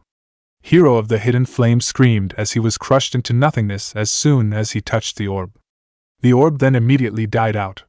Yay! That's it, all finished up. Hey old lady, can we finish up here so I can go home? He asked while pulling his sunglasses back on. All his clones dispelled, giving him memories of all the battles he assisted with. A moment later Kakashi and a clone warped into the room. Kakashi looked around surprised for a moment, then almost stumbled over to them. That felt weird. I thought you could only warp to places you can see, Kakashi mentioned as he walked up, seemingly ignoring the devastated area. Naruto smiled. Yeah, I can, but a clone can warp back to me. Though it seems it killed itself doing so, he said as he looked off. Well, now that the nonsense is over, we can finally finish up here, Tsunade mentioned. After a while, the sand group made their way into the devastated building. Tsunade and Pakura were insistent on finishing up the conversation and negotiations. Naruto had exactly zero interest in the two women negotiating about reparations for the stupid invasion. No, he wanted to chat with Gaara while everyone was distracted. The redhead was gazing off into the distance. Any sign that he was just attacked by dozens of bounty hunters wasn't apparent. Naruto grinned as he sauntered up. Gaara almost immediately noticed his approach and met his gaze emotionlessly. So, it seems that things have been good for you since the invasion, he mentioned as he noticed Gaara's seemingly lack of insanity. I hope the idiots in charge of the sand weren't clamoring to start using you as a weapon or seeking to connect with you. Gaara blinked slowly. The elders of my village have expressed their version of regrets for the circumstances of my birth and upbringing. My time has been spent with my siblings, though Temari rarely lets me out of sight if we are both in the village. Good, I was worried those wishy-washy types would go back to using you, or worse, now that you have your mind in working order, Naruto mentioned happily. Gaara again blinked slowly. Yes. I did enjoy soaking my sand in the blood of those that irritated me, he said quietly. You still want to do that, don't you? Every day. Naruto laughed. The fact that you don't means you're as normal as any of us these days. I mean, I don't have much patience for annoying people anymore. At least those with ill intent. The higher-ups in my village are pretty annoying and full of themselves. I take it you two have to deal with empty platitudes due to your strength. Oh yeah, before my eyes awakened I was ignored and tossed aside like garbage. Now I'm the guy they all want in their corner. Makes me sick that people who wouldn't even take the effort to spit on me now want to be my best friend. Gaara nodded. Assassins were sent by my father and a few of the higher-ups after me since I was young to train me or kill me. They now speak of making me the next Kazekage. Naruto turned to Gaara in surprise. Really? It is something of a goal of mine to be Hokage. Maybe someday in the future you and I will meet wearing those fancy hats. I would very much like that, Gaara said with a small smile. It's thanks to you I was able to reconnect with my siblings. Naruto waved off the sentiment. I don't kill people that are innocent. Despite your temperament at the time, I know you were as much a victim as anyone. Trust me, I understand. He finished quietly. Gaara didn't have a response to that. The two merely enjoyed the silence as the two women finish up the logistics of the renewed alliance and reparations owed to the leaf. Sasuke Uchiha didn't think his life would change so drastically in a couple of months. Before the Chunin exams he was a rising rookie that was growing slowly but steadily with his team. A girl with potential she'd never realize as she was too focused on him to train, and the fool with the determination to go the distance and the grace and talent to go nowhere. He had somehow become friends with them. To his everlasting shock, Naruto had become someone he'd almost given his life for in Wave. He didn't think he'd ever do such a thing for anyone ever since Itachi. Now, Naruto wielded some all-powerful never-seen-before ocular jutsu. Sakura was training diligently every single day with tips from Naruto, Kakashi and even Jiraiya of the fucking Sannin. She was now stronger than he was when they started the exams.